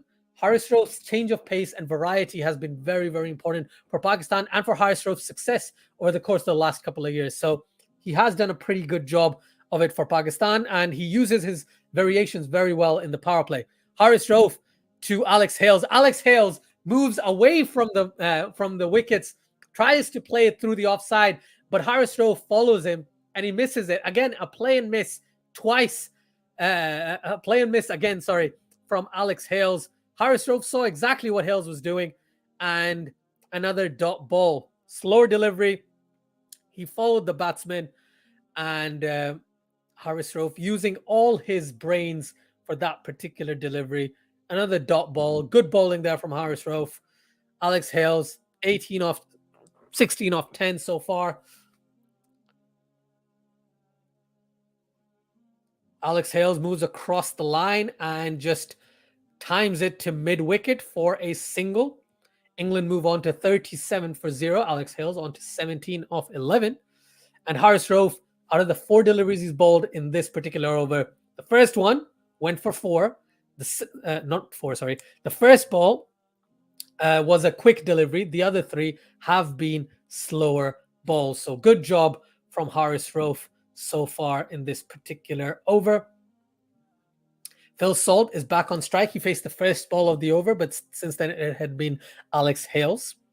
Haris Rauf running in to Phil Salt. Phil Salt times that quite well, but straight to the backward square leg fielder because Haris Rauf is bowling back of a length and is hitting the ball, is pitching the ball into it and getting not purchase, must say, but he is slowing the ball down enough so the batsmen are finding it difficult to time the ball through square on either end. This time, Salt once again gets a single. 3 runs off the over. 5 balls done. Last ball of the over coming up from Haris Rauf. And Alex Hales is on strike. I think this one might be a quicker one from Haris Rauf based on what he's bowled so far in this over. That's slightly, again, I can't tell. I think that's slightly slower, not super slow, but slightly slower once again. And Alex Hales plays it a couple of bounces to Khushal Shah, a deep backward square leg, another single. 4 overs off the 4th over. England move on to 40-0 after 4 overs. Again, continuing on the trend that they've shown, being very, very aggressive throughout this innings so far. 39-0, not 40-0. Sorry, 39-0 after 4 overs. India, on the other hand, have Surya Kumar Yadav potentially getting a 50 in 17 deliveries the way that he's batting. Outstanding, Surya Kumar Yadav. Out freaking standing. England are 39-0 after 4 overs.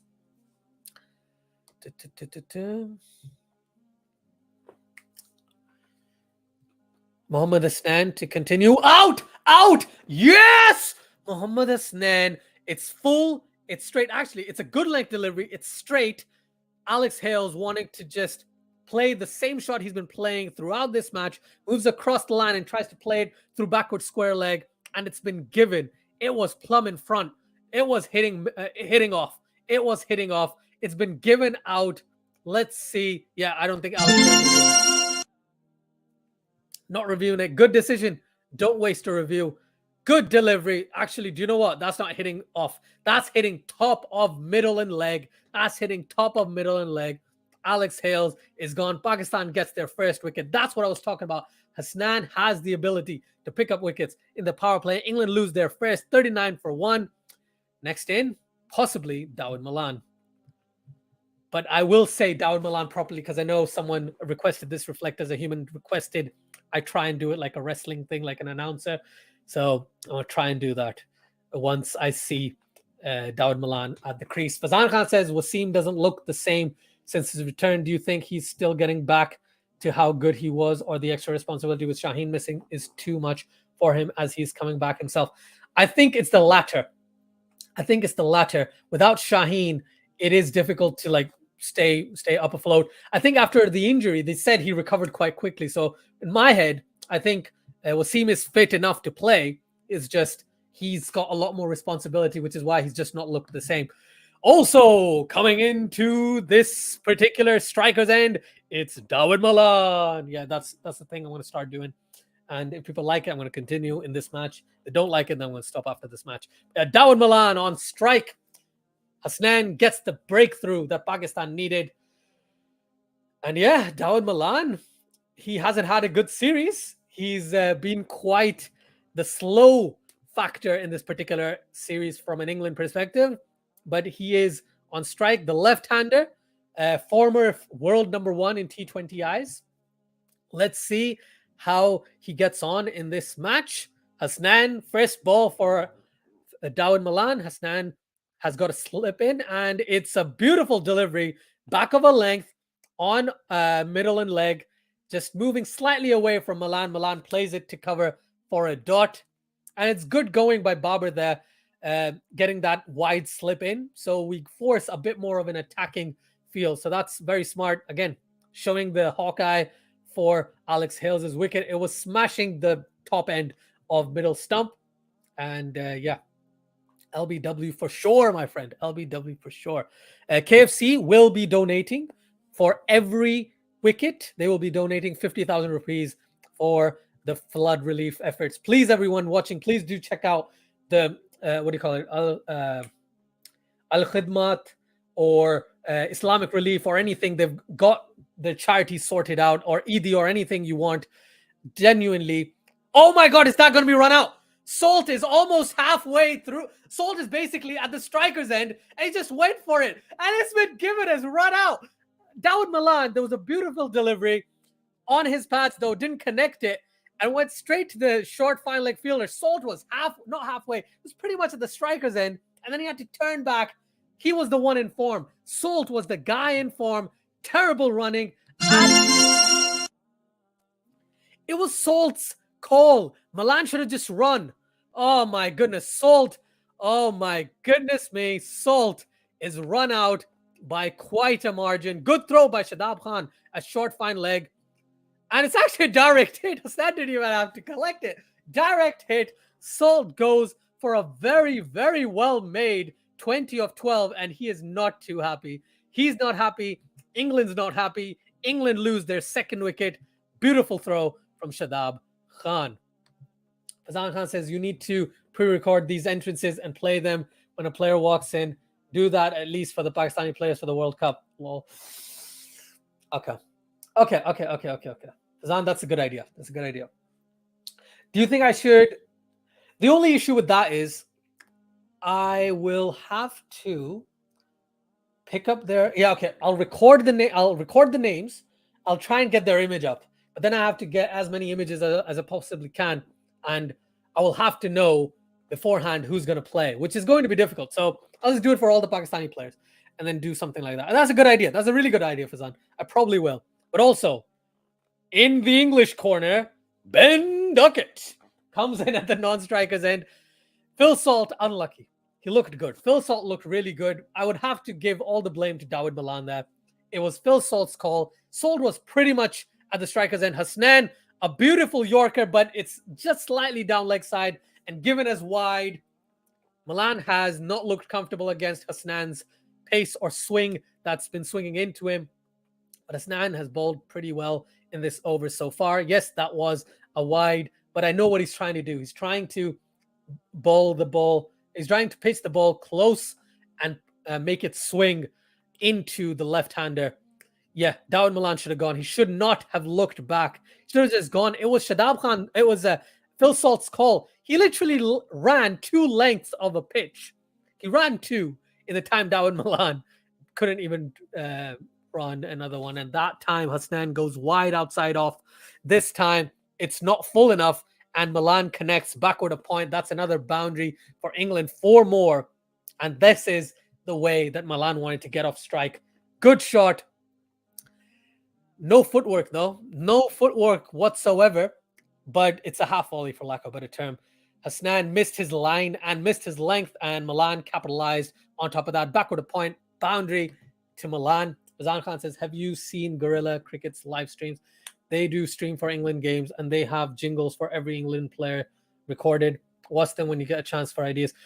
I've seen a bit. Oh, my goodness. Hasnan, being a typical fast bowler, goes short on the hip of Dawud Malan. Malan just gloves it to the boundary, to the deep fine leg boundary. Goes past Rizwan, goes past short fine leg as well. And that's 4 more to England. Not a good delivery from Hasnan. Not a good delivery whatsoever. But on that point, Fazan, I just want to say, I have seen, I think they do scream the jingle and stuff like that. I'll have to look into how I'm going to do that. But that's a really good idea. I think I might do that. I really like it. I think I'm going to have to record that, my friend. I'm going to have to record that. Hasnan finally online. Good length there as well. On middle and off.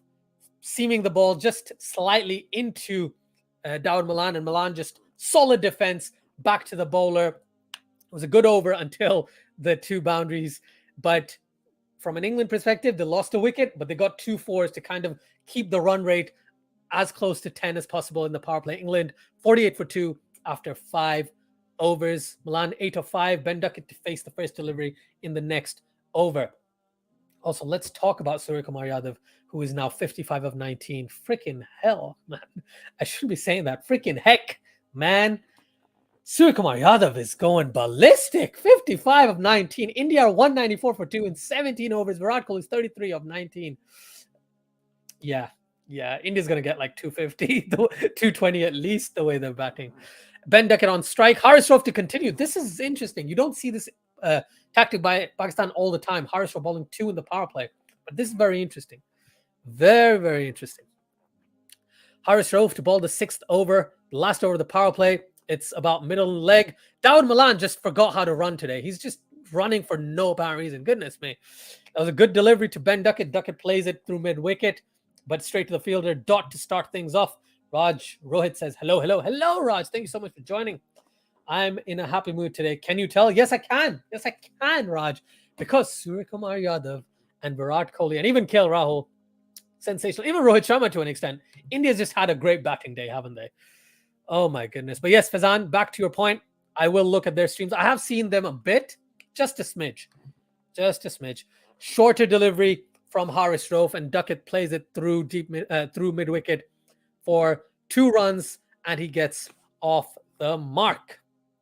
Jay says, wow, South Africa is taken to the cleaners. They have been taken to the cleaners and wiped all over the place. Goodness me.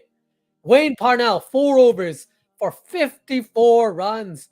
Keshav Maharaj, 2 for 23. Outstanding. Amit Norki only bowled 2 overs, and he's hit for 31 runs already. Goodness me. Goodness me, my friend. Yes, it's just nuts. Is it the pitch? What is it? What is the reason for that? Haris Rauf is trying to cramp Ben Duckett for some room. He did the same thing. I think Hasnan was trying to do the same thing, Dawud Malan, but cramping Duckett for some room, and Duckett takes a single, so gets off strike. England are 51 for 2 in the middle of the 6th over. Haris Rauf has looked the best from a Pakistani standpoint. Dr. Jihan says, South Africa are bowling complete pies in the other game. Damn. Okay. It's not just the batting, and it's not just the track. It's the fact that they're bowling terribly. Goodness me. Bad bowling. Okay. Thanks, Jay. Thank you. And incredible shots. Indeed, it's Suryakumar Yadav. It's going to be incredible shots, aren't they? He's always incredible, man. The way he bats, it's just scintillating to watch. Oh, who's that? Someone's on the ground. I think Haris Rauf just wants some water or something. I don't know why he's on the ground. He's choking on something. Hope he's okay.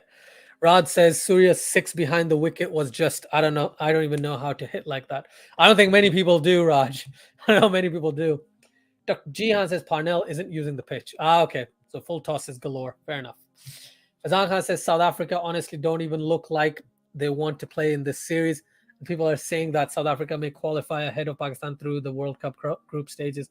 Not with this kind of attitude. They won't. Goodness, man. It's crazy. I'm saying that, by the way. I'm saying that. I think South Africa might just scooch ahead of Pakistan, but I'm hoping they won't. Jay Solanki says, what's the score for India? 202 for 2. India is 202 for 2. Oh, my goodness. Here it's 51 for 2, by the way, in the 6th over. Oh, my goodness. Virat Kohli on it as well now. Great ball by Haris Rauf, but very well caressed through third man by Dawid Malan for a single. Rod says they had a snake on the ground. Yeah, I heard there was a snake and stuff, so they had to stop playing, which is crazy. Jay also says, and also songs were playing as well. Okay. I don't think the songs would be like, would be the distracting factor. They're professional cricketers. I don't think they care about that stuff anymore. 52 for 2 in the 6th over. Oh, we've got a long innings left. We've got a long day of Pakistan bowling. Haris Rauf to Ben Duckett. It's on his hips. And is that Wasim Jr.? Is that Wasim at short fine leg? He didn't feel that properly and the ball went to the boundary. Another 4 to England. And Haris Rauf does not look happy, but he's trying to control himself. He's trying to keep himself calm. That's not good. That's not good. That should have been stopped. That genuinely should have been stopped. You could say awkward bounce and stuff, but come on, Wasim. Should have stopped that. Should have stopped that one. Dr. Jihan says South Africa played well in the previous T20 series against India in June. They lost all their confidence after their pathetic batting in the England tour. Yeah, that's true. Their batting was horrendous, man. I was so surprised. So surprised. Even though they won a match, I was just so surprised that that South Africa just lost their steam. Like the entire steam that gets built up over the years and the pathos of South African cricket, it's not great. It's not great. It's not great at all. 6 overs gone, power play done. England are 57 for 2, and so far Haris Rauf has been the best bowler Pakistan has produced in terms of the line and length that he's bowling. Hasnan has been a bit wavered, but Hasnan has picked up the lone wicket of Alex Hill's LBW a couple of overs ago. Shadab Khan's probably going to bowl the next over. It's 57 for 2 in 6 overs. England are in the driver's seat, no doubt. Oh, wait. Jay Slang says, but they are not playing Janssen, so not full strength. I don't know if Janssen... that's an interesting question, an interesting point. You could say Janssen is in their top, like in their main squad. I don't know if he's their best... If he's going to be in their best 11. Could be. Again, that's my take. He's really good, though. Janssen is an absolute beast. He was one of the best parts of the South Africa-England series for them. So, yeah, maybe. Yeah, they're not full strength. Fazan Khan said maybe all South Africans are too scared of the snakes on the ground. They forgot how to play. Also, part 2 of Sam Jackson's epic Snake on the Ground. Snakes on the Ground. Yeah. Oh, Snakes on a Plane. What a film. What a film indeed. Shadab Khan, first ball, dot ball. Full, another tonked, I must say. And this time, it's also Surya Kumar Yadav. 5 sixes, man. Oh my God, Ben Duckett. He reverse swept that so beautifully. It was fuller than the previous delivery. But Ben Duckett's like, no, I'm going to sweep it. And he sweeps it like an absolute boss. Reverse sweep through square leg. Well, if you're reverse sweeping it. And that's gone to the boundary. Very well placed by Ben Duckett. He's such a good sweeper. He is so good. He's an all-rounder, Asjad. What are you talking about? I know he's an all-rounder. Goodness me. I know he's an all-rounder. But he's not the best. I'm not going to go down that route. All right, he's very good. I wouldn't think of him as their best all-rounder, but I think over the past, if you look at him Test cricket, he's been sensational. D20s, I know India picked him up. Mumbai Indians picked him up as well, didn't they? And he was quite good. So yeah, you could look at it that way. It's just for me personally, I think he's a much better batter than he is a bowler. But yeah, he is. Yeah, no doubt. Yeah, he's bowling green. Bowling green? He's bowling green? I don't know what you mean. I'm sorry, Jay. But yes, you're right. Marco Janssen, amazing. Amazing indeed. No doubt. If they select him in their T20 11, then that's great. I think they did at one stage think Dwayne Pretorius was better, but I think Marco Janssen might have changed their minds with his performances. Rod says, I'm also glad. Let me read what you're glad about. But before I do, Shadab Khan on the pads of Dawid Malan, and he gets a single. And Dekhe is back on strike. England move on to 63 for 2. I'm also glad India, South Africa are playing on Gandhi Jayanti. They always try to make things like these happen, BCCI. Fair enough. That's cool. Zanka says, if Shadab picks a wicket or two here, he will bring the game back to Pakistan. Agreed. Shadab. Oh, beautifully timed through extra cover. Fielding at mid-off. Fantastic fielding at mid-off. Keeping that down to a single. Well done, Asif Ali. Well done there. Only 1 run onto the scoreboard. Definitely saved a boundary there. Definitely saved a boundary. Jay Solanki says, Sky gone. Gabe's favorite Sky. Yeah, I know, but it's fine, man. It's fine. He's done his job. He scored a fantastic 50. Fazan Khan says, should Pakistan try bringing Shadab back to the... Oh my God, I've been saying this for like 2 years. Pakistan really needs to. They really need him. They really need someone who can bat a bit aggressively, who can bowl quite well, but his red ball stats aren't as good. And he is much more of a white ball specialist. I don't want to put him in that bracket because that just restricts people's careers. I think he's just done so well in white ball. The Pakistan is just like, oh, it's fine. We do this, do that. He's not much a big turner. He can't do this. He can't do that. And he will go for runs. He will go for runs in Test cricket. That being said, I definitely think Shadab Khan needs to get another chance for Pakistan, 100%. And if yes, how maybe send him to England to play some first class or some Qaeda Azam trophy. I think the Qaeda Azam trophy thing is a really good idea. But that's going to go on throughout the T20 World Cup. And then maybe Pakistan looks at it as he plays the Qaeda Azam trophy this year after the T20 World Cup. All right, Pakistan plays England. Then he goes to England next year, plays first class cricket for in England. And if they're able to get him. And then on the back of that, he makes a return to the Pakistan Test squad later next year. I think that'll be a good route. So I agree with you. There, Fazan. Iftikhar Ahmed, because 2 lefties on strike, and Dawid Malan absolutely tonks that over extra cover for a 4. Shot and a half. That's why matchups aren't always the thing, but they are useful tools to use and analyze. But first ball by Iftikhar Ahmed, and Malan just shifts his weight back, moves back a little, and inside out over cover for a boundary. Iftikhar Ahmed to continue around the wicket. This time it's a bit shorter and good throw, but misfield by Iftikhar Ahmed. Couldn't hold on to the ball, and England get a couple of overthrows. Just one overthrow, actually.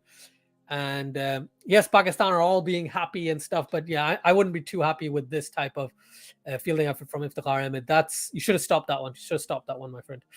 Azan Khan says, but that's because Way threw him into red ball way too early. Yeah, but Pakistan just doesn't want to bring him back, right? That's just the annoying thing.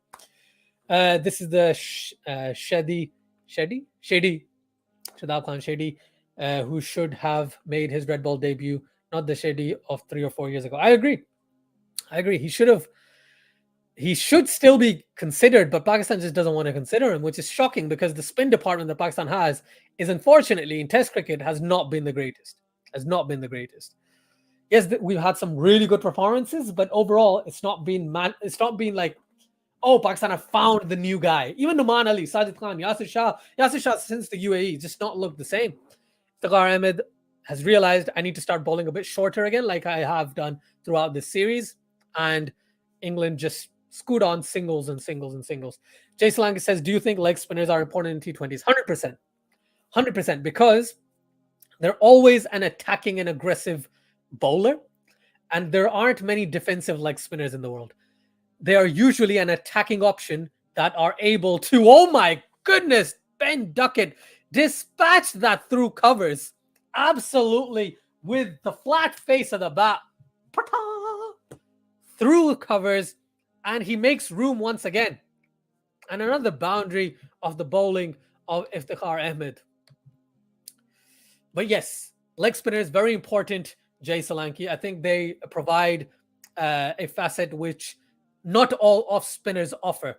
This time, Iftikhar Ahmed bowls a slightly fuller, slightly quicker delivery, but this time Duckett is able to play a bit around through the square, through backward point, through cover point, let's be exact, through cover point for a single. England move on to 77 for 2 after 8 overs. Again, staying close to that 10 and over mark over and over again. Raj Rohit says, I think left arm orthodox are more important, but leg spinners do have a place in T20 cricket. Off spinners are really not needed in T20s. I wouldn't agree with that. I think some off spinners are required. Off spinners do provide a slightly different approach. And it's not just against left-handers, but also against right-handers.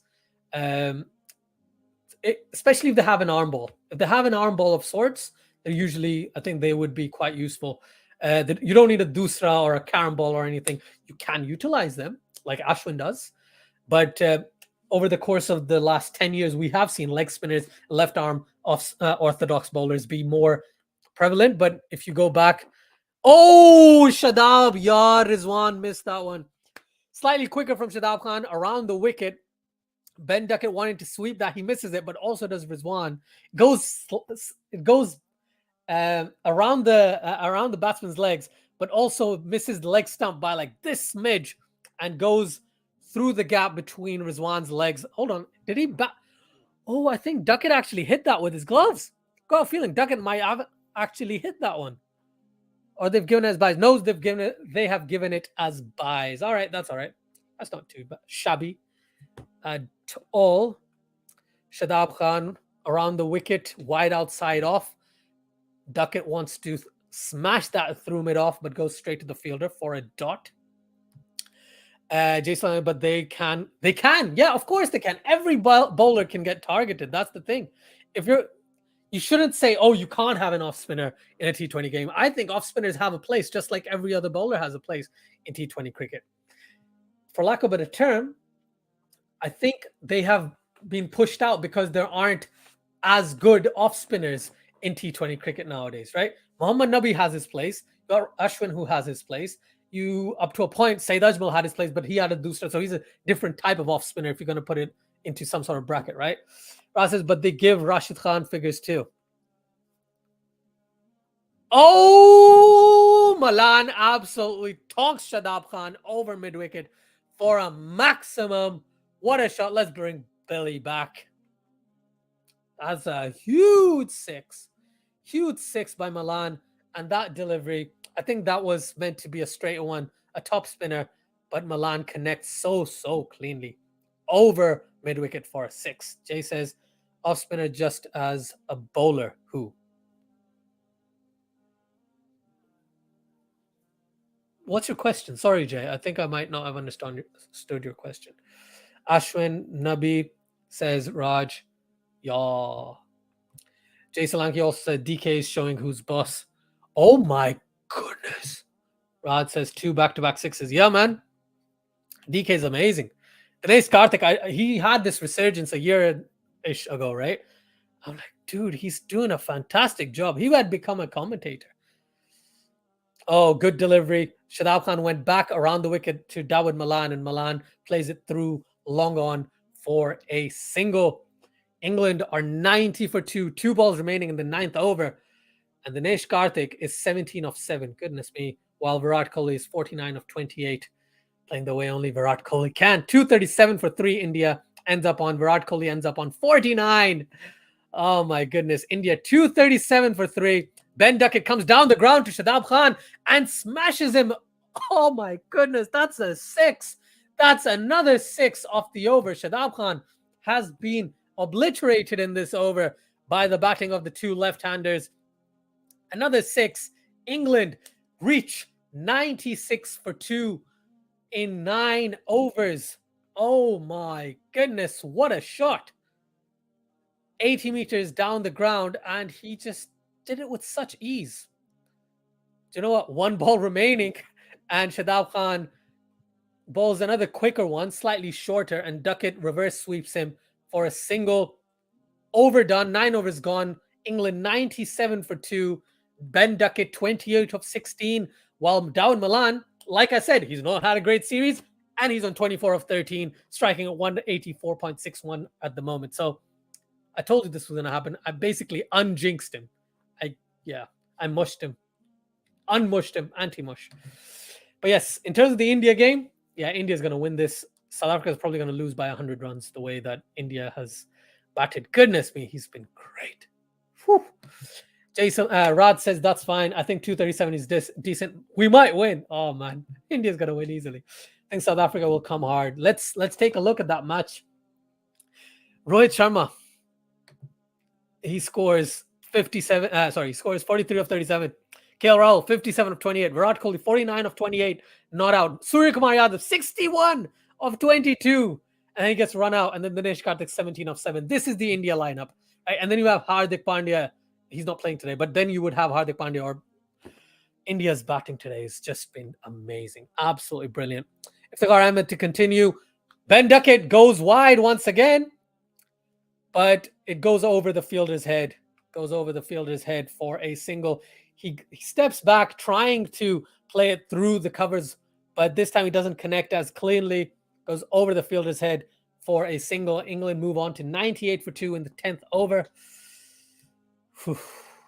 Seen that one? I think that's the one I missed. Jay says, I mean off spinner who don't provide bat, a pure bowler in T20s. I think Nathan Lyon could be very dangerous. He just doesn't. People don't consider him. I think Nathan Lyon could be one of those guys. Ashwin, I call Ashwin a bowler who bats. Not gonna lie, I don't think he's an all-rounder. But in Test cricket, he actually has a really good average and stuff. So you can put him in the all-rounder category. I don't, but I think Ashwin could be considered in that option. But as Cricinfo will tell you, Ravichandran Ashwin is a bowling all-rounder. So not gonna put him in that bracket if Cricinfo's telling you one thing.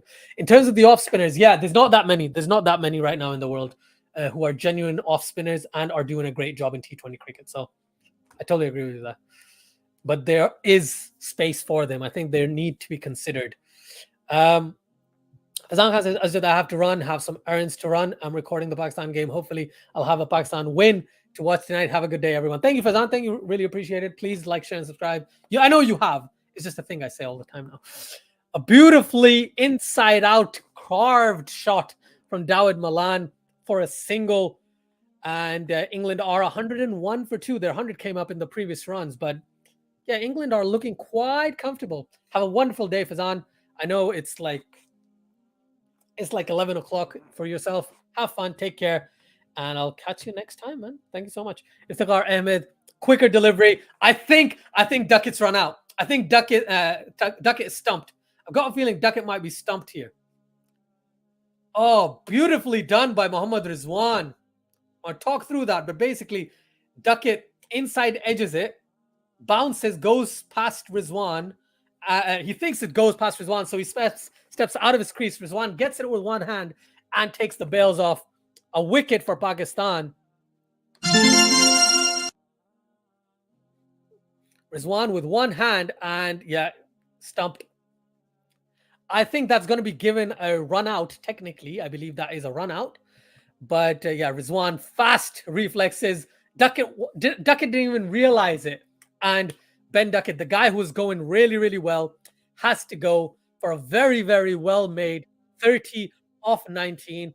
I think they're going to show us what they're going to call it. They're going to call it a run out, which I think makes sense. Run out by Rizwan. Well done. Well done, Mohammad Rizwan. Well fielded there. Rod says, would have loved Jadeja and Bumrah in this team. Oh, that would have been amazing. He says, I agree. I would take off spinner who bats and bowls decent. Jay Solanki also says, Bumrah is not officially out. Still hope. Oh, is that? If there's hope, I hope Bumrah comes back. Because I know Vikrant Gupta was talking about this a couple of days ago or something. And, he's not fully out. He might be, but we're not 100% sure and blah, blah, blah, blah. So, fingers crossed, inshallah, Bumrah gets an opportunity to recover and plays in the T20 World Cup because he is instrumental to India.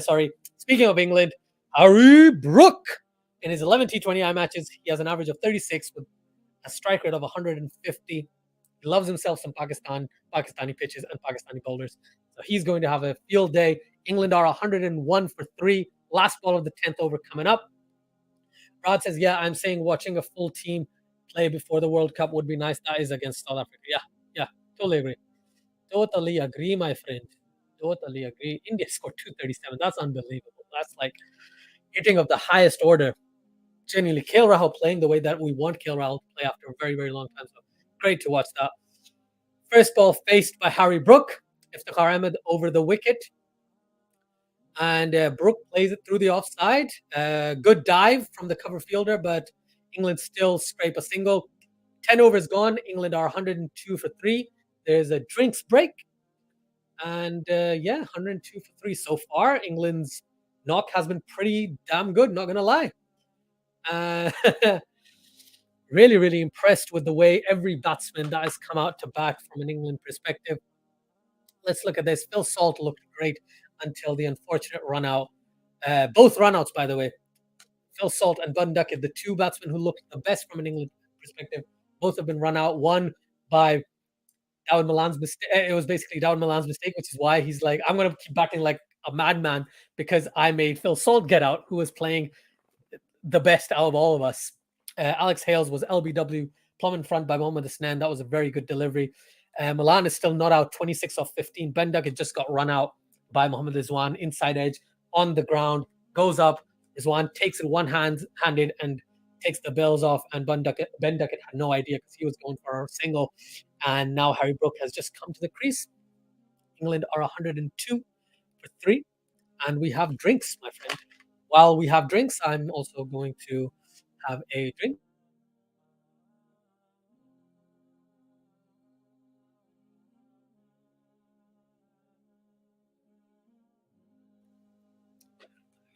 I forgot how thirsty a person can get by talking so much.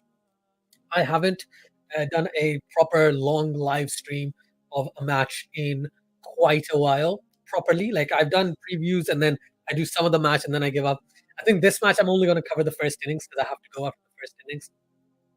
But so far, England have been in the driver's seat, even though Pakistan have picked up 3 wickets and 2 run-outs. And the stands looked all right. Our trophies looked all right. Shadab Khan was taking the cleaners by the 2 lefties in the previous match, in the previous over that he bowled. But now, after Duckett's wicket, I think Shadab Khan will be dangerous once again. He's 28 2 overs. I think Shadab Khan will come back with a vengeance, and hopefully, from a Pakistani perspective, he's able to pick up a couple of wickets. As Fazan Khan said before he left, Shadab Khan is the most important factor of Pakistan's team, especially if Shaheen's not available with the ball. He is the best bowler Pakistan has.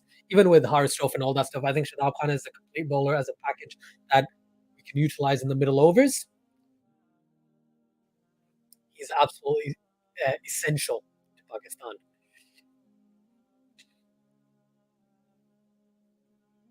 Jay says, you do commentary in county? No. Just on my channel, my friend Jay. Don't worry, just on my channel. I do commentary like this. Or actually, I'll be honest, I'm not going to lie to you. I've done some local games, so like club cricket commentary, but I haven't done any county commentary yet. And I don't know which stint to send someone because I was listening to Atif Nawaz a couple of days ago, and he talked about this, that you just take a clip of you commentating and send it to people and send it. And I don't know what is my best commentary stint. If anyone cares enough and has enough time, I'm going to go through all my commentary stints anyways and just send those to people and just ask if they're interested in me commentating in county or whatever, because it's a great achievement. But club matches I have done, yes. Club matches I've done. Wait, isn't Nawaz a better bowler than him? Than Shadab? No. Shadab is a much better bowler. Shadab is genuinely, if you look at the stats also, just saying, look at the stats, look at his record. He is the 4th highest T20I wicket taker for Pakistan.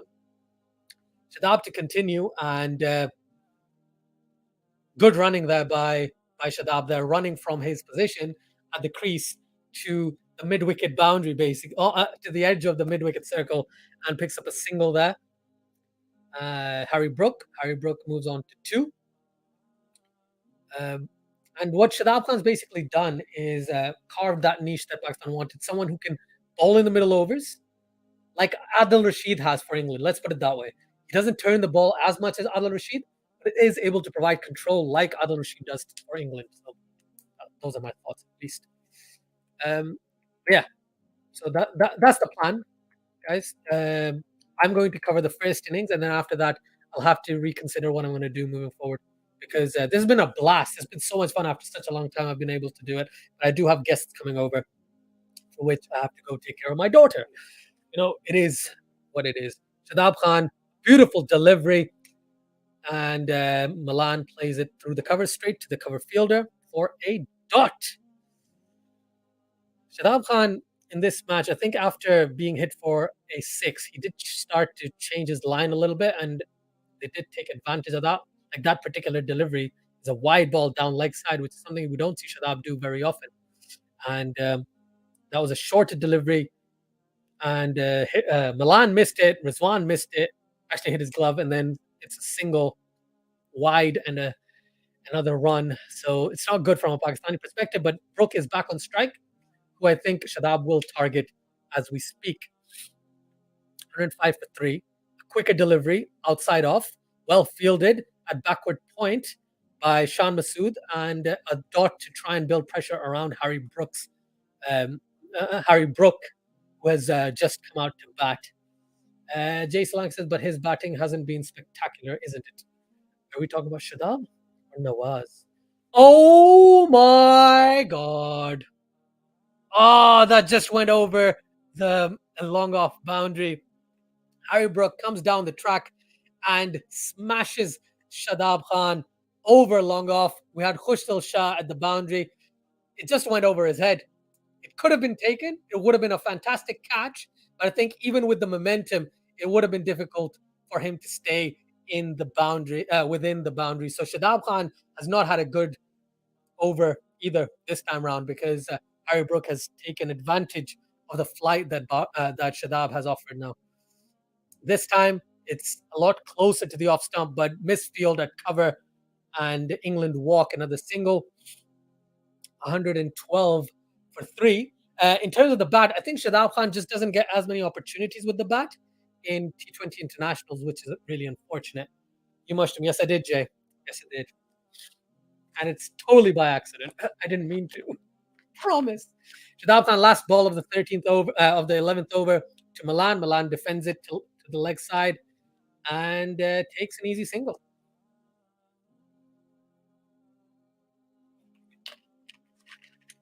Pakistan are in trouble. They're under all the pressure that they possibly could have been under, with even their best spinner, for lack of a better term, being tonked all over the place in this particular match. Pakistan were able to control the passage of play in the middle because of their spinners, but in this match, it's gone awry. England are 113 for 3 after 11 overs. Shadab going at an economy of 13. If you look at Nawaz going at an economy of 12, only having bowled 1 over. So yeah, 100%. 100%. This has not been great from a Pakistani perspective. And let's hope Iftikhar or Nawaz or whoever Pakistan goes with next can try and reel the English batsman in a little. I think Iftikhar is going to continue. Yes, he is around the wicket to Dawid Malan. Little shorter, just outside off, and Milan plays it to the point fielder on the boundary. And yeah, England move on to 114 for 3. Milan moves on to 28. Yes, he is striking it quite well, I must say. Jay Song said, "What's dinner plans today? Chicken, biryani? I'm hungry right now. I'm hungry as well. I haven't eaten all day. I know there's a lot of variety, but I haven't seen it because I know if I see it, I would want to eat it, and then I'll be hungry for the entire day and all that cool stuff." So, you know, Iftikhar Ahmed to Harry Brook. Harry Brook steps away a little, tries to play it through covers, doesn't connect very cleanly, therefore just takes a single, well fielded by the fielder running around from the point boundary. England move on to 115 for 3. I think we're not going to have biryani. We're going to have some sort of rice. We're going to have some sort of chicken dish. probably going to have some sort of lamb dish. It's basically a party for my friend who got married recently. So we're inviting him and his family over and some other people over to kind of celebrate. Oh, they got married. Let's give him food and celebrate. Iftikhar Ahmed, short and wide. Milan plays it through the offside again and straight to the fielder. So Iftikhar Ahmed, the experiment of Iftikhar Ahmed, even in this match, has worked, right? However much I keep bad-mouthing him and why does Pakistan select him, in this series, when he's bowled, he's looked good. In this series, when he's bowled, he's looked good. Even in the Asia Cup, when he bowled that one, when he bowled in the final, possibly not the best decision Pakistan made, but he had a pretty good time. He only went for 7 and over or something, right? Or 8 and over, I can't remember. So not a bad choice. And if Pakistan wants to go down the Iftikhar route, go for it. But they can't play Khushtil, Asif, and Iftikhar in the same team. They have done today once again, but there was no other choice, right? Unless they went my route, which is something Pakistan is scared of. So I don't think they're ever going to do that. I broke on 10. Iftikhar to Brook. Brook comes down the track, but guides it down to long on for a single. England move on to 117 for 3. This over has been pretty decent from a Pakistani perspective. Singles all round so far. 4 singles of 4 balls. If I look at the India game, I can't believe Quinton de Kock. I can't believe Temba Bavuma just faced a maiden against Deepak Chahar in a T20 game. Are you kidding me? Are you kidding me? There's a reason why Bavuma hasn't been selected in the South Africa 21. Down Milan steps away. Drop by Babar at cover. Oh my God. Milan backed away and smashed it through covers. It was in the air the entire time. And Babar, it hit Babar's hands and went past. Yes, they got a single, but it is what? It was a drop. Babar, it was hit really hard. Not gonna lie, it was hit really, really hard. But Babar and Pakistan and everyone expects Babar to take those catches. Goodness me. Last ball of Iftikhar Ahmed's over coming up. Harry Brook on strike. England 118 for 3. Harry Brook stepping away a little. Oh my goodness. And Iftikhar Ahmed gets turned inside edge and once again goes through Rizwan's legs. And that is another boundary, 4 more to England. I think that was an inside edge. I don't know. I think they're going to give it as buys, but I think that should have been given as runs off the bat. That's 4 more to England. England end the 12th over on 122 for 3 with their current run rate in excess of 10. This is scary, scary times for Pakistan. Jay says if the middle order is decent, then why the problem? Rizwan can anchor. Rizwan can anchor. I agree with you. I think your question is about me commenting on the way those guys play, or did I say no Iftikhar, Khushtil? Right, okay. So Khushtil takes his time to get in. Iftikhar takes his time to get in. Asif Ali doesn't take his time because he can only smash and he can't defend. So the way I look at it is, you play Asif, fine, if you want to stick with Asif. You play Iftikhar because of the spinning thing, right? And you're going to play Nawaz as a left arm orthodox and a potential finisher or batsman or whatever. Khushtil doesn't have a place. He doesn't have a place in the side. Unless Pakistan can finally say, no, Khushtil is our main guy. Wasim comes back into the attack after that first horrible over that he had. Got smashed all over the place for 15 runs. First ball onto the pads. Milan plays it through mid-wicket for 2 more to his total. He's 32 of 21. England move on to 124 for 3.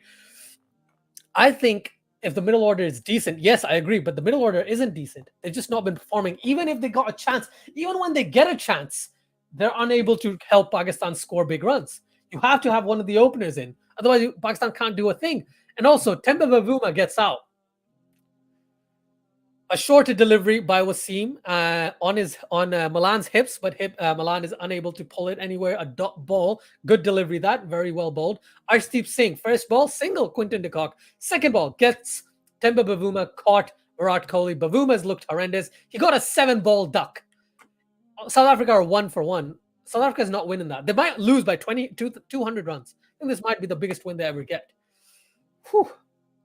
Jason Lang says in Australia, I think batting heavy teams are needed. Yeah, which is also why I'm talking about Pakistan. If Pakistan bats till 7 and then the bowlers that come in can bat a bit, I think Pakistan's okay with that. You have Wasim Jr. at 8. you have the likes of Shaheen Haris and then one of Hasnan, Naseem or Dahani, right? Depending on what Pakistan's going for. Batting till 8 is fine. And you might say Wasim Jr. doesn't have a great record, but he is considered in Pakistan a bowling all-rounder, which is why when Amir Jamal was included, I was like, oh yeah, Amir Jamal and Wasim gives us a lot of depth. But if we just have Wasim Jr. at 8, I think that would work as well from a Pakistani perspective, because Pakistan needs the top 2, and then Pakistan needs their middle order to fire. The lower order, Pakistan has Nawaz and Shadab potentially there, right? Or Nawaz and Asif, however you look at it. And Wasim, who is known as, a shorter delivery just seemed into Harry Brook, and he played it very well past the keeper for a single, 126 for 3. So yeah, I totally get where you're coming from there. But I think if you bat until 8 or 7 and 8, I think you're okay even in Australia. Your bowlers can come out and tonk. Even Josh Hazelwood and Pat Cummins and Stark and all those from an Australian perspective, they are able to tonk it if required, especially in Australian conditions. Pakistan has found it difficult in Australia, though. Not going to lie, Pakistan finds it difficult in Australia. Even with this team, I'm kind of scared. Mohammad Wasim Jr. once again isn't getting the bounce that he wants, and the bouncer is only up until the hip height, and Milan's like, katonk, let's hit that behind square on the leg side for another boundary. And Milan, I mentioned Milan not having a good series. He's striking at 154. He's 37 of 24, looking like the guy who's going to get 50. Easy, right? Easy. So yeah, very, very good from an English perspective. Exactly what he needed in this series. Shorter delivery, outside off this time. Well guided by Dawood Milan. 2 third man, and Mohammad Hasnan misfield, and that goes to the boundary. 134 for 3. 134 for 3 after 13 overs. Milan moves on into the 40s. He's 41 of 25 after hitting 5 boundaries and 1 beautiful 6. And I think Wasim Jr.'s bowling figures do not look good. He's 0 of 27, but he's bowled better than that. He has bowled better, especially in this over, but it's not looking pretty. They're showing adverts for food. K&N chicken, man. K&N's chicken is really good. Oh, man. Thanks, Jay. Thank you, by the way, whoever's joined us. Please do like and subscribe if you like the content. Do let me know about anything you want me to talk about. I'm here to talk all things cricket. And at the same time, I can't believe South Africa is 1 for 2 in the second over. Arshdeep Singh has also taken the wicket of freaking Riley Russo. Goodness me. Dinesh Karthik takes the catch.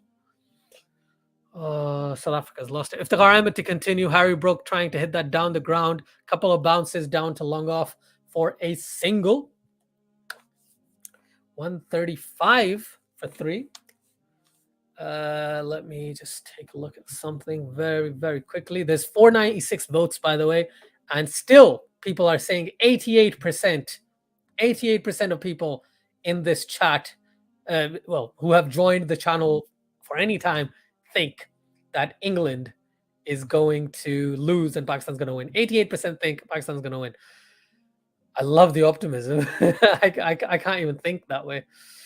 It's shocking to me, but yeah, I love it. Absolutely. Thank you so much, everyone who's joined us. Pakistan are slowly, every over, there's like 3-4 deliveries that are like, okay, they're slowly crawling back. And then there's a couple of boundaries and Pakistan are back to square one. Iftikhar Ahmed has bowled well. I'm not going to lie. He has bowled well in this match so far. Iftikhar Ahmed, fuller delivery, played on the full as well by Harry Brook. A dot ball, much needed dot ball from a Pakistani perspective. England are 136 for 3 in 13.3 overs. Harry Brook, 13 off 11. Trying to possibly target Iftikhar Ahmed. And he smashes that over long on. That's going up, and away for another 6. He's hit 2 boundaries, Mr. Harry Brook, and both of them have been 6s. What a shot. What a shot. He hangs back in the crease. Iftikhar Ahmed goes, again, just back of a length. Doesn't do much, that delivery. And Harry Brook dispatches that 86 meters behind the boundary line. Well, 86 meters away from him, and it goes behind the line. Therefore, there's a maximum 6 runs. Whew. I think I've already read that comment. There's no more comments. I'm okay with that. Thank you, everyone who's joined us. Really appreciate it. Iftikhar Ahmed to Harry Brook, wide outside off. Again, hanging back. Dispatches it through the offside, but straight to the cover fielder. A dot ball. England are already, once again, over 10 and over. Even by the end of this over, even if it's a dot ball, they're still hitting. They've still got a run rate of over 10. Slow and steady, wide outside off. And inside out, over cover, beautifully timed by Harry Brook. And Brook gets his first 4 of the match. 3rd boundary, moves into the 20s, and England move on to 146 for 3 after 14 overs. This is the same type of batting they were doing in that previous match. Pakistan have made England get back into form, right?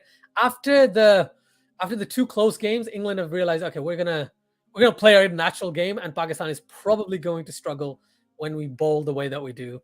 And England's batting has been sensational. Yes, some brain fades like the runouts, right? But overall, England has looked really good. And unfortunately for Pakistan, Malan looks back in form, and Harry Brook is looking like he's going to be in form too. So, it's scary times. Reflect as a Human says, Malan is now Malang in the style. Yeah, man, he is absolutely smashing it, tonking it all over the place. Goodness me. Absolutely scary times. Thank you, everyone who's joined us. Thank you for raising the like counter past 100. Very kind of you to do. It's 104, 103 people who've liked it. Thank you very much. And Hasnan to come back into the attack. Bowling the 15th over. England 146 for 3. To Malan, it's full. It's straight. Pakistan's fielding hasn't been good today. Today, Pakistan's fielding has been a bit wonky. All the compliments I was giving about their ground fielding throughout the series. Today, it's not been up to the mark whatsoever. Went to the cover fielder, would have been a dot, but it was a difficult kind of stop. But again, England still get a single. 147 for 3. Harry Brook on strike. Mohammad Hasnan. Let's get Brook. Hasnan, just get Brook. Just get Brook. Let's see what happens. Just get Brook. Hasnan still over the wicket, running in. Harry Brook. Oh, Harry Brook tries to paddle that over the keeper's head, but doesn't connect whatsoever. Ends up being a dot ball. So good job. But I knew that's where his mind went, because you could see his left leg just step out a little. So he could just tilt and hit it over the keeper's head. But no connection. Good pace. Good delivery from Hasnan. Brook might just go for the same thing again. So Hasnan might need to change his tactics. Maybe bowl a Yorker outside off stump. But I've seen Harry Brook's hands be very, very nimble. So he's able to just even turn his hands and hit it through third man. So he's got great talent. Told you, same thing. But this time the ball was a bit shorter. So it bounced more than Brook had expected.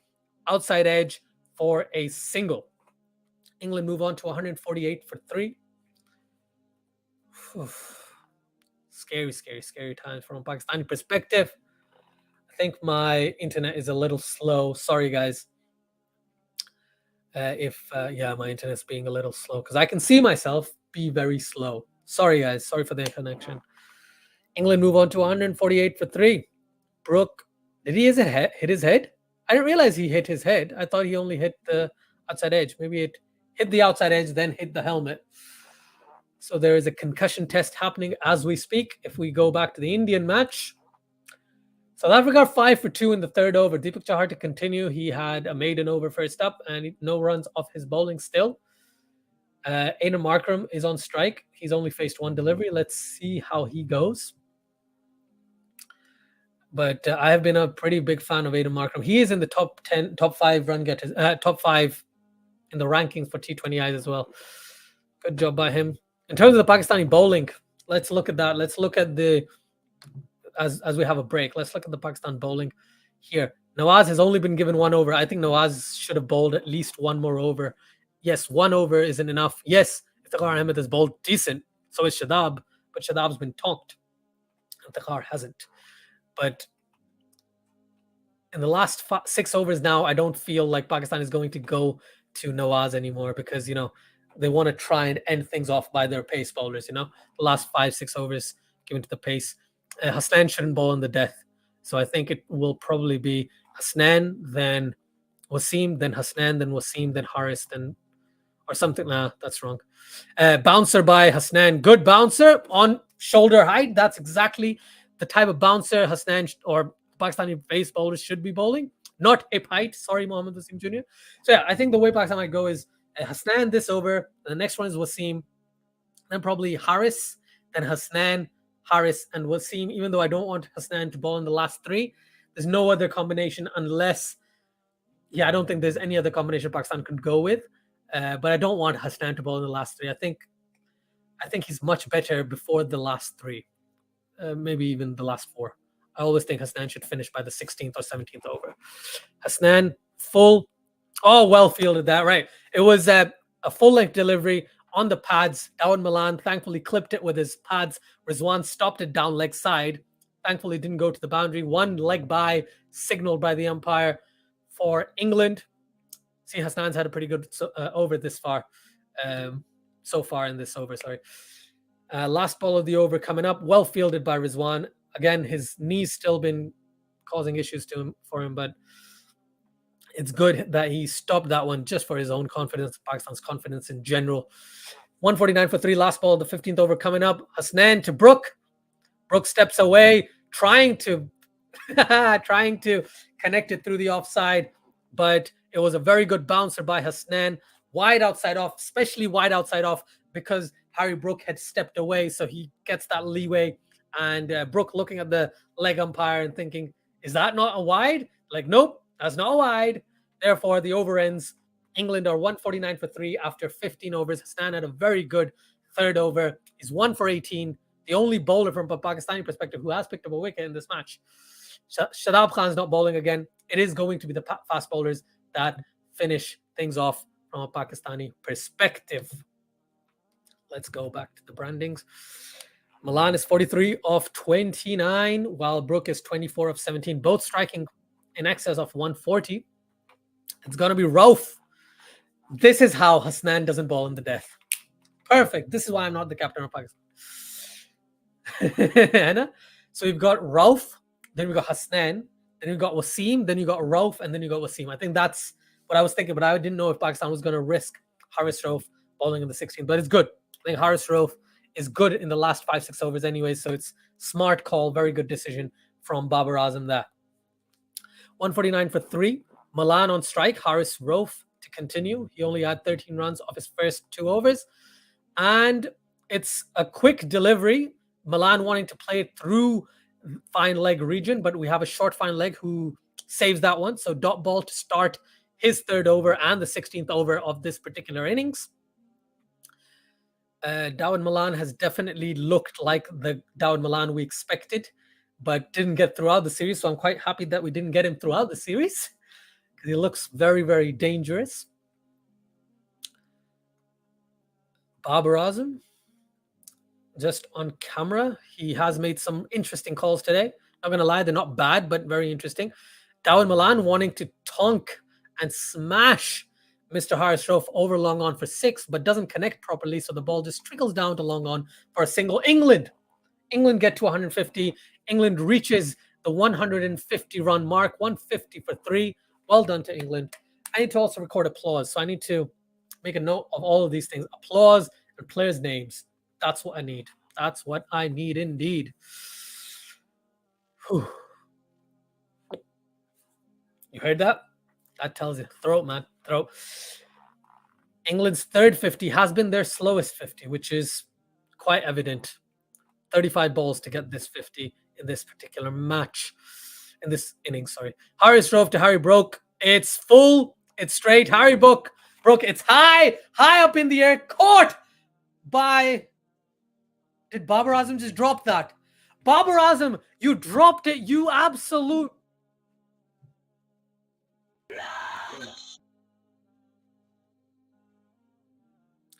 Thank you, Mark Butcher. Babar Azam just dropped an absolute dolly. It was full. It was straight. Brook was trying to go straight, and Babar Azam moves from mid-off, moves like 7 steps right under it and drops it, goes through his hands. A drop that will be very costly if Pakistan is unable to get Brook out really soon. Really soon. That was a dolly. That was an absolute dolly. Haris Rauf to Dawud Malan. It's well fielded by backward point. Just a single to Malan and to England. It was full just outside off. And Haris Rauf is doing all he can. But Babar, you needed to take that catch, man. 2 drops by Babar in this match. 2 drops that are very costly. Dawud Malan and Harry Brook.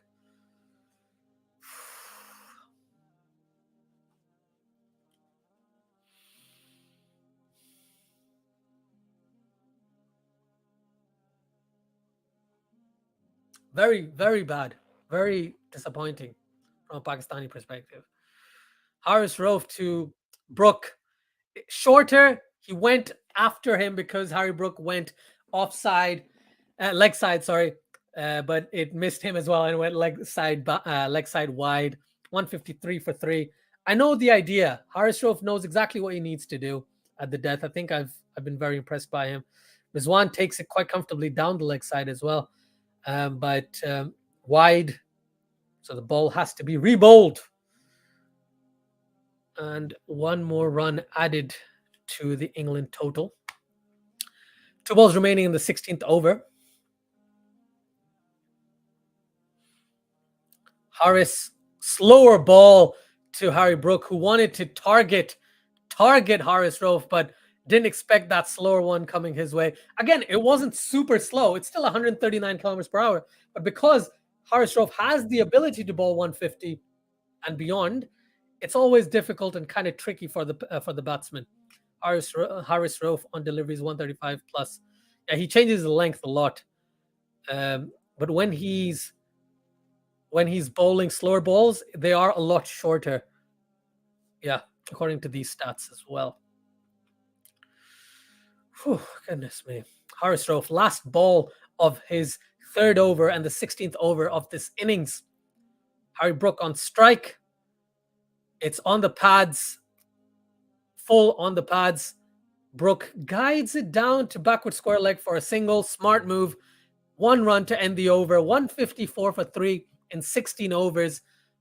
England are still on target to potentially score 200. If we look at this live forecast on Cricinfo, 196 based on their current position. So I think they'll be looking to target still around that 120, not 120, around that 200 mark. Not sure. Oh my goodness, floodlight failure in the India-South Africa game. Therefore, the match has been delayed. I didn't realize that was a thing still. But yeah, the floodlights have had some sort of technical failure, which is why India-South Africa game has paused itself.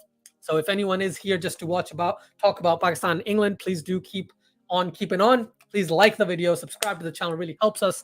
It helps us continue this and talk about this particular match and talk about cricket over and over again. We've got a few videos coming up over the course of the next week and a half as well. So please do join us then. But as of this match, England are in the driver's seat still. Even though the last couple of overs have been good for Pakistan, I'm not going to jinx it by saying it's been a great job from Pakistan. Not at the least. All right? 16 overs gone, 154 for 3.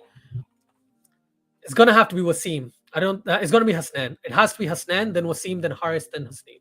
I think that's the Hasnain, Wasim. Keep saying, mixing up Muhammad Wasim and Muhammad Hasnain today. Yeah, Muhammad Wasim Jr. Interesting. So Haris Rauf is going to bowl the last over, from what I can tell. Maybe not the smartest move, but it's fine because Muhammad Wasim Jr. has had a terrible day with the ball today. Terrible day. First ball though only goes for a single. Not bad. Not bad, my friend. Not bad at all. Well, that's nice. I'm quite glad. Quite glad Pakistan is going for this kind of approach. And people are drinking some cold drink on this ad break. I didn't see what it was, but I want that cold drink. I want that iced coffee or Coke or whatever it is. Milan's on 45, by the way. He's very close to his 50. Mohammad Wasim Jr. just setting the field. England are 155 for 3 in the 17th over, I must add.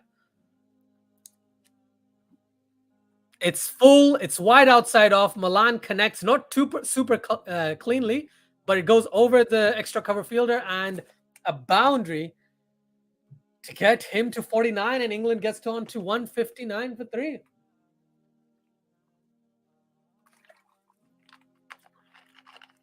He's bowling half volleys upon half volleys, man. Mohammad Wasim Jr., my friend, if you're going to bowl half volleys, just bowl a slower ball. If you're going to bowl quick, in your opinion, just try and be fuller and on the stumps, man.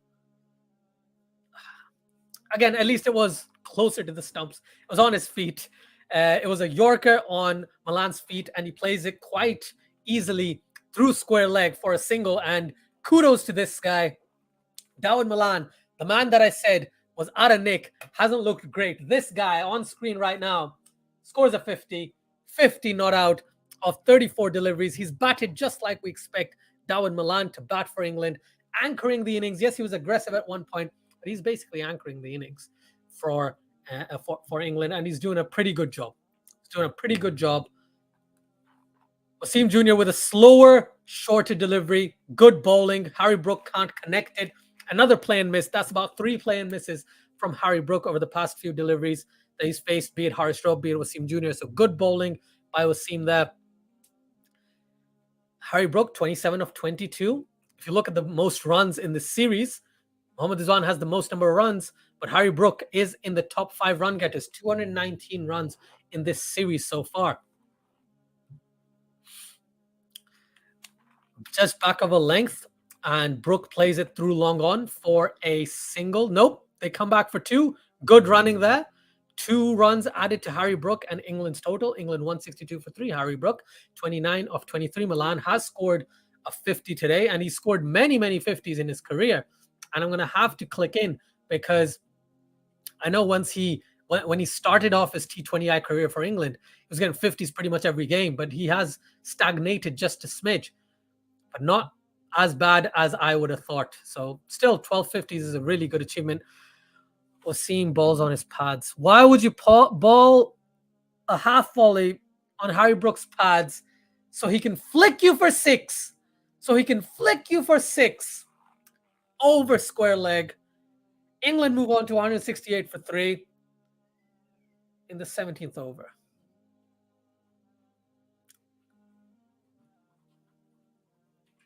This is not ideal for Pakistan whatsoever. Harry Brook moves on to 35 of 24. He's hit 3 sixes in his innings.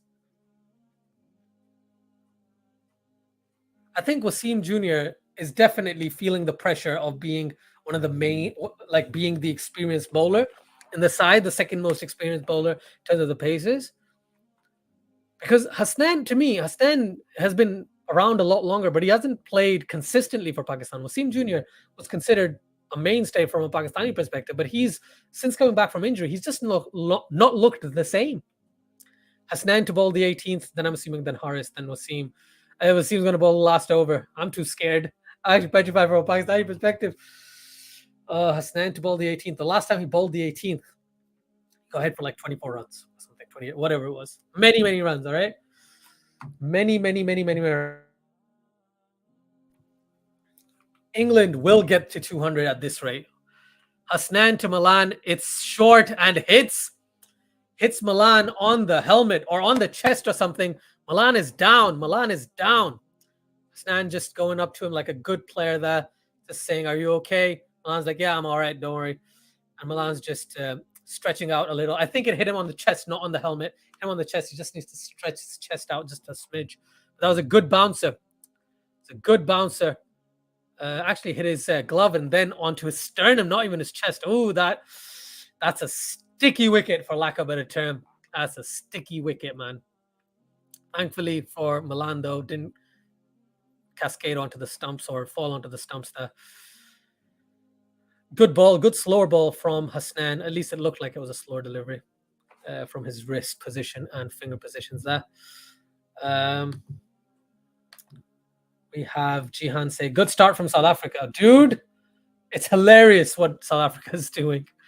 Hasnan to Milan, another shorter delivery, but it's skiddy. It's skiddy. Therefore, Milan is unable to play it as cleanly, especially because Hasnan is quite quick. So together, that kind of works out quite well for Hasnan. And he's got a bit of the height factor too. So he's definitely helping the case for him. So yeah, that's a single to Dawid Malan. Harry Brook is back on strike, which is good. I must say. He's back on strike.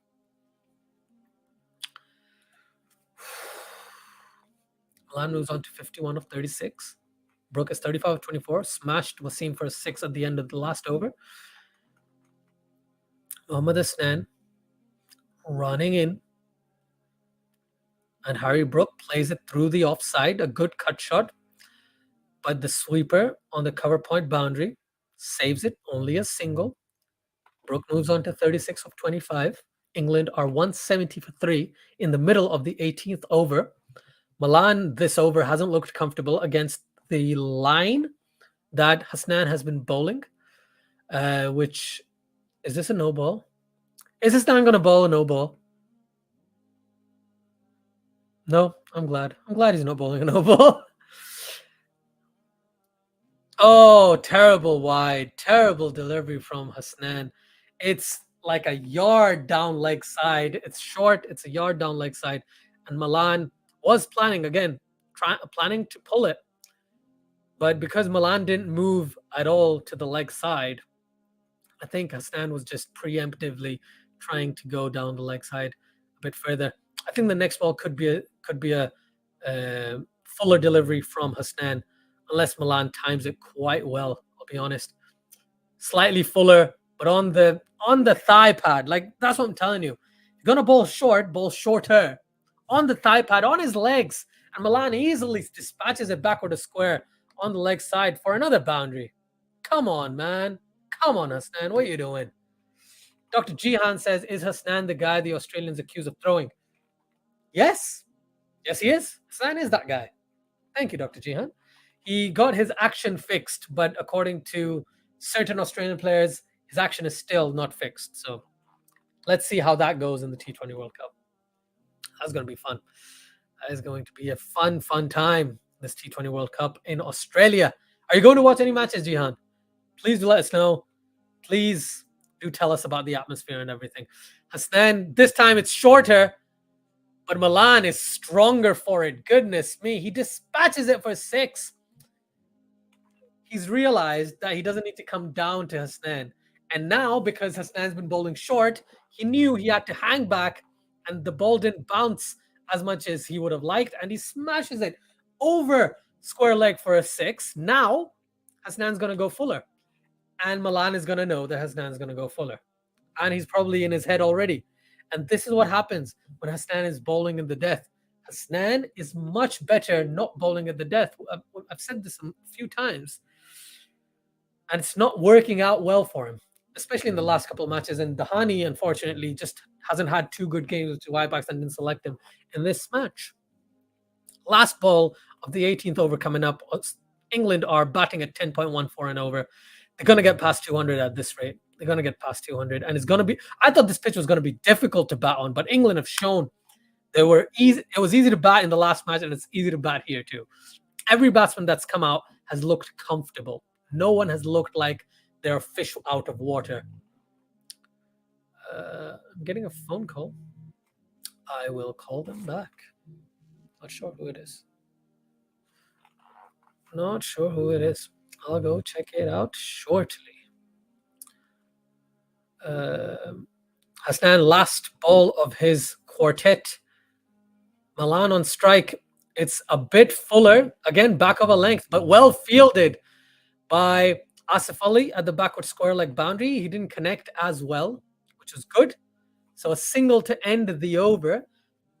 1 for 32 in his 4 overs, Mohammad Hasnan. Again, good bowling in the first 3 overs. But since then, in this final over, obviously it's in the death, so you expect to go for runs.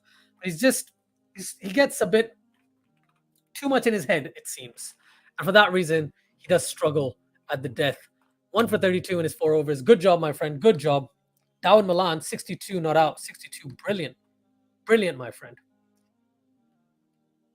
Dr. Jihan says, I booked tickets for 6 games. Haha, 2 at Optus, 4 at the Gabba. Ooh, should be going to the Pakistan West Indies game. Oh, that's brilliant. Thanks, Dr. Jihan. That's going to be amazing. Also, Australia, England at the MCG. That's going to be amazing. That's going to be an amazing match. Goodness me. Oh, good job. I hope you have a lot of fun. Hope you have a lot of fun. I'm going to try call back whoever it is because I've got a strong feeling it's someone that I need to call back. So guys, just bear with me 2 seconds. I'm going to have to disappear for a little while. And let's see if BBC are doing a great job because then I can use the BBC stream. A little while. I wasn't planning on doing this today at all. My plan was I was going to stream the full first innings, but I have to make this call. Let's see.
I don't know if Babar is obliged yet. He's looking very stern-faced. I think they have. Pakistan have gone for the review. The umpire, I think, was about to signal for a leg by, but stopped himself. I have checked front foot. Whilst Pakistan decided if they were going to go for the review. Can I have front on spin vision, please? The TV umpire is Rashid Riaz. Like that pitched a long way outside leg. Yeah, I couldn't see that hit it. Well, here we go. I think that's pitched outside leg stump. You can almost see all 3 stumps after it's hit. Dawid Malan. Feels speculative. We're going to go through the rigmarole of seeing if there's any bat on it. There wasn't. Satisfied, no bat involved. You can move on to ball tracking when it's ready. So the ball tracking will tell us of Dawid Malan's fate. We've seen another slow-mo. We don't need this. We know exactly what's happened now. There was no bat, so let's come on. For the bring it on. Tracking, gents.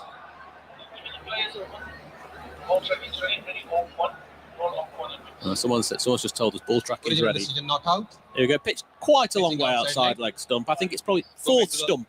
I reckon that's pitch outside leg. And I don't know if Harris Ralph there was emotionally driven after seeing that dropped catch from the previous delivery. And we were making the point of, Mohamed Waseem, the big fast bowler. He was at cow corner, and he had to come in. He was about halfway between the boundary and the 30-yard circle. His only defence was how high the ball went, but should have been taken at this level of the game. England 185 for 3 with Malan reprieved. It was a leg by. Malan 64, Brook 36.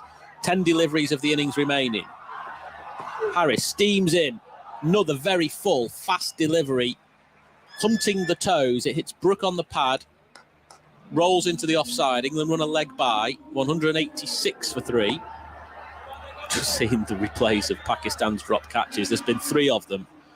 Malan on 29 and 62. And Brook on 26. None of them you would say were especially difficult.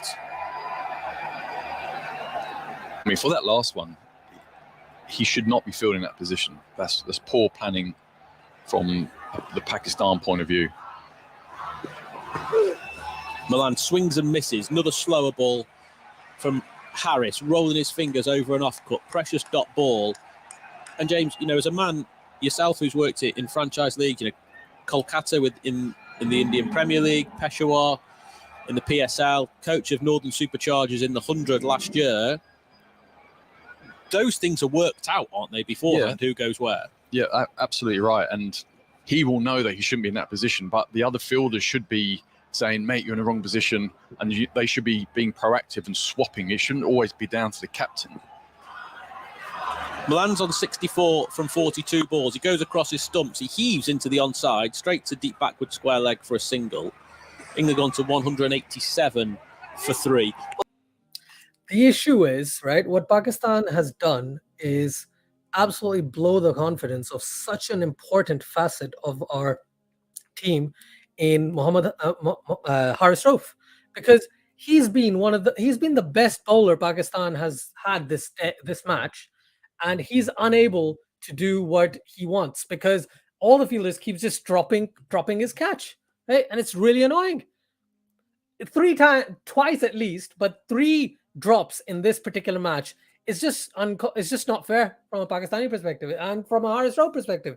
Come on, man. He's been doing such a good job for you. The least you could do is take the catch. And I know, like, it's difficult. I think the Wasim Jr. one was quite high. It was quite high, and it was difficult to take that one. But barring that, the rest have been not as difficult in terms of catches, right? I'm going to bring this back. Sorry, guys. But yeah, I've not been too pleased with the way Pakistan have fielded in this match. I said it a while ago, but yeah, it's not been the greatest. England 189 for 3 after 19 overs. Hassan is going to bowl. Mohammad Wasim Jr. is going to bowl the last over after England have destroyed him today. England have basically destroyed Mohammad Wasim Jr. today. Right? Fantastic from an England perspective and terrible from a Pakistan perspective. Goodness me. Wasim Jr. to Milan. Milan dispatches that. It's high up in the air. Please, someone take this. No, they decided not to take it because it lands past the boundary line, and that's another 6. Another 6 to England and to Dawid Malan, who is back in touch, 71 of 44. Absolutely outstanding. What a shot. What a shot. Captain dropping 2 sitter spot fix. Don't do that to me. This is wait, Asjad, I thought you were in the radio. I was doing the radio, but I have to go after this first. I have to go at the end of this innings anyways. So I just got ready to go because I had to. But no, thank you. Thanks, Jay. Wasim Jr., low full toss, outside edge, goes past both the fielders, the short third man and the backward point, and runs away for another boundary. England are 199 for 3. So close to that 200 mark. And Dawid Malan is 78. 78? 75 of 45. Crazy. He's going to the Pakistan-West Indies game, and he's going to the England-Australia game at the MCG. So that is amazing. I'm so happy for that. I'm so happy for Jihan, man. He's getting a chance to go. That's amazing. I only went to a cricket match before I started the channel, which was Pakistan-Australia in the 2019 World Cup. In Taunton, it was. In Somerset. It's like a 5-hour drive. It was good, though. Good fun. Wasim Jr. once again, wide outside off. A Yorker, though. Thank God for that. And England reached the 200 mark. Like I said, England was going to reach 200. Dawid Malan anchored the innings. Actually, was aggressive, then anchored it, and then is aggressive again. He moves on to 76 of 46. Broke his 39 of 27. And Pakistan are going to have to bat out of the skins. And Rizwan and Babar have to fire today. If Pakistan wants to win, Pakistan needs Babar and Rizwan both to fire today. Otherwise, this match is already gone. It's already gone. 99-run partnership. Actually, 105-run partnership because Harry Brook just dispatched, absolutely smashed it down the ground. It was a half volley on middle stump. What did Harry Brook need to do? All he did was this. Straight down the ground for 6. Mohammad Wasim Jr. Yes, that was a slower ball. But in the slot, my friend, in the slot is not smart of you, my friend. It is not smart at all. 87 meters down the ground. Everyone is shocked. They're like, whoa. Yeah. Terrible from a Pakistani perspective. Mohammad Wasim Jr. has been hit for 59 runs in 3.5 overs. 59 runs. They're 207 for 3 are England. this is going to take Pakistan everything to try and chase down. This is possibly the 222 I remember recently, a couple of games ago. But this time, Pakistan, this is the match where Pakistan have looked the worst. From a bowling point, even the 222, there were issues. But fielding today, Pakistan was horrible. A Yorker by Wasim hits, Dawud Malan hits it through mid-wicket for 2 more runs. 209 for 3 in their 20 overs. England have set a target of 210 for Pakistan. 210. Oh my goodness. Jay says, why don't you have faith in other batsmen? Okay, I'll be honest. I don't have faith in them because I've seen them play for many months. And they are unable to pull off wins like this. If this was a 140 score, I'd be like, all right, cool. I think the middle order can also help out and Pakistan can win this one. But anything above 170, I dare to think that Pakistan is going to chase without both Babar or Rizwan, or at least one of them playing a long haul innings. Otherwise, the middle order is just going to struggle. Shan Masood, I'm looking forward to how he plays today. Anyways, guys, like as you know, I do have to go because this is just the first innings. Thank you so much for joining. Really appreciate it. It has been a lot of fun as always. Really enjoy these when I get a chance to do it. Today the plan was just to do the first innings, and yeah, you can see that. And let's move it like this. There we go. So England score a 209 for 3, right? Milan 78 not out of 47. Brook 46 not out. This partnership 108 runs of 64 balls.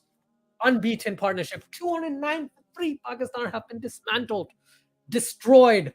Pakistan needs to come out swinging and try and score as many. Like Babar and Rizwan are crucial once again, as always, in every single Pakistan match. Goodness me. Jihan says Australia, England, Australia, Sri Lanka, Pakistan, West Indies, Australia, Zimbabwe, Afghanistan, Sri Lanka, England, New Zealand, and Bangladesh, West Indies are the games I'm planning to go to. Those are a lot of matches. Dr. Jihan, have a wonderful time. Please join forces with CFA and, report on everything. That would be really cool.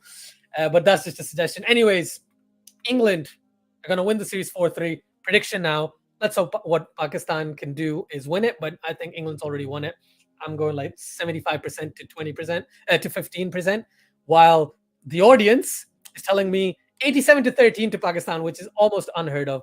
I don't believe it. Thank you, everyone, for watching. Please do like, share, and subscribe. Do follow the channel. Do tell me your thoughts about this match, about everything in the comments when this is up. Thank you. And until next time, take care, stay safe. I'll catch you in the next wait. Jay says, do live from Jihan. Connect with CFA once. Yeah, agreed. Totally agreed. Thank you so much. Until next time, take care, stay safe. I'll catch you in the next one. Bye.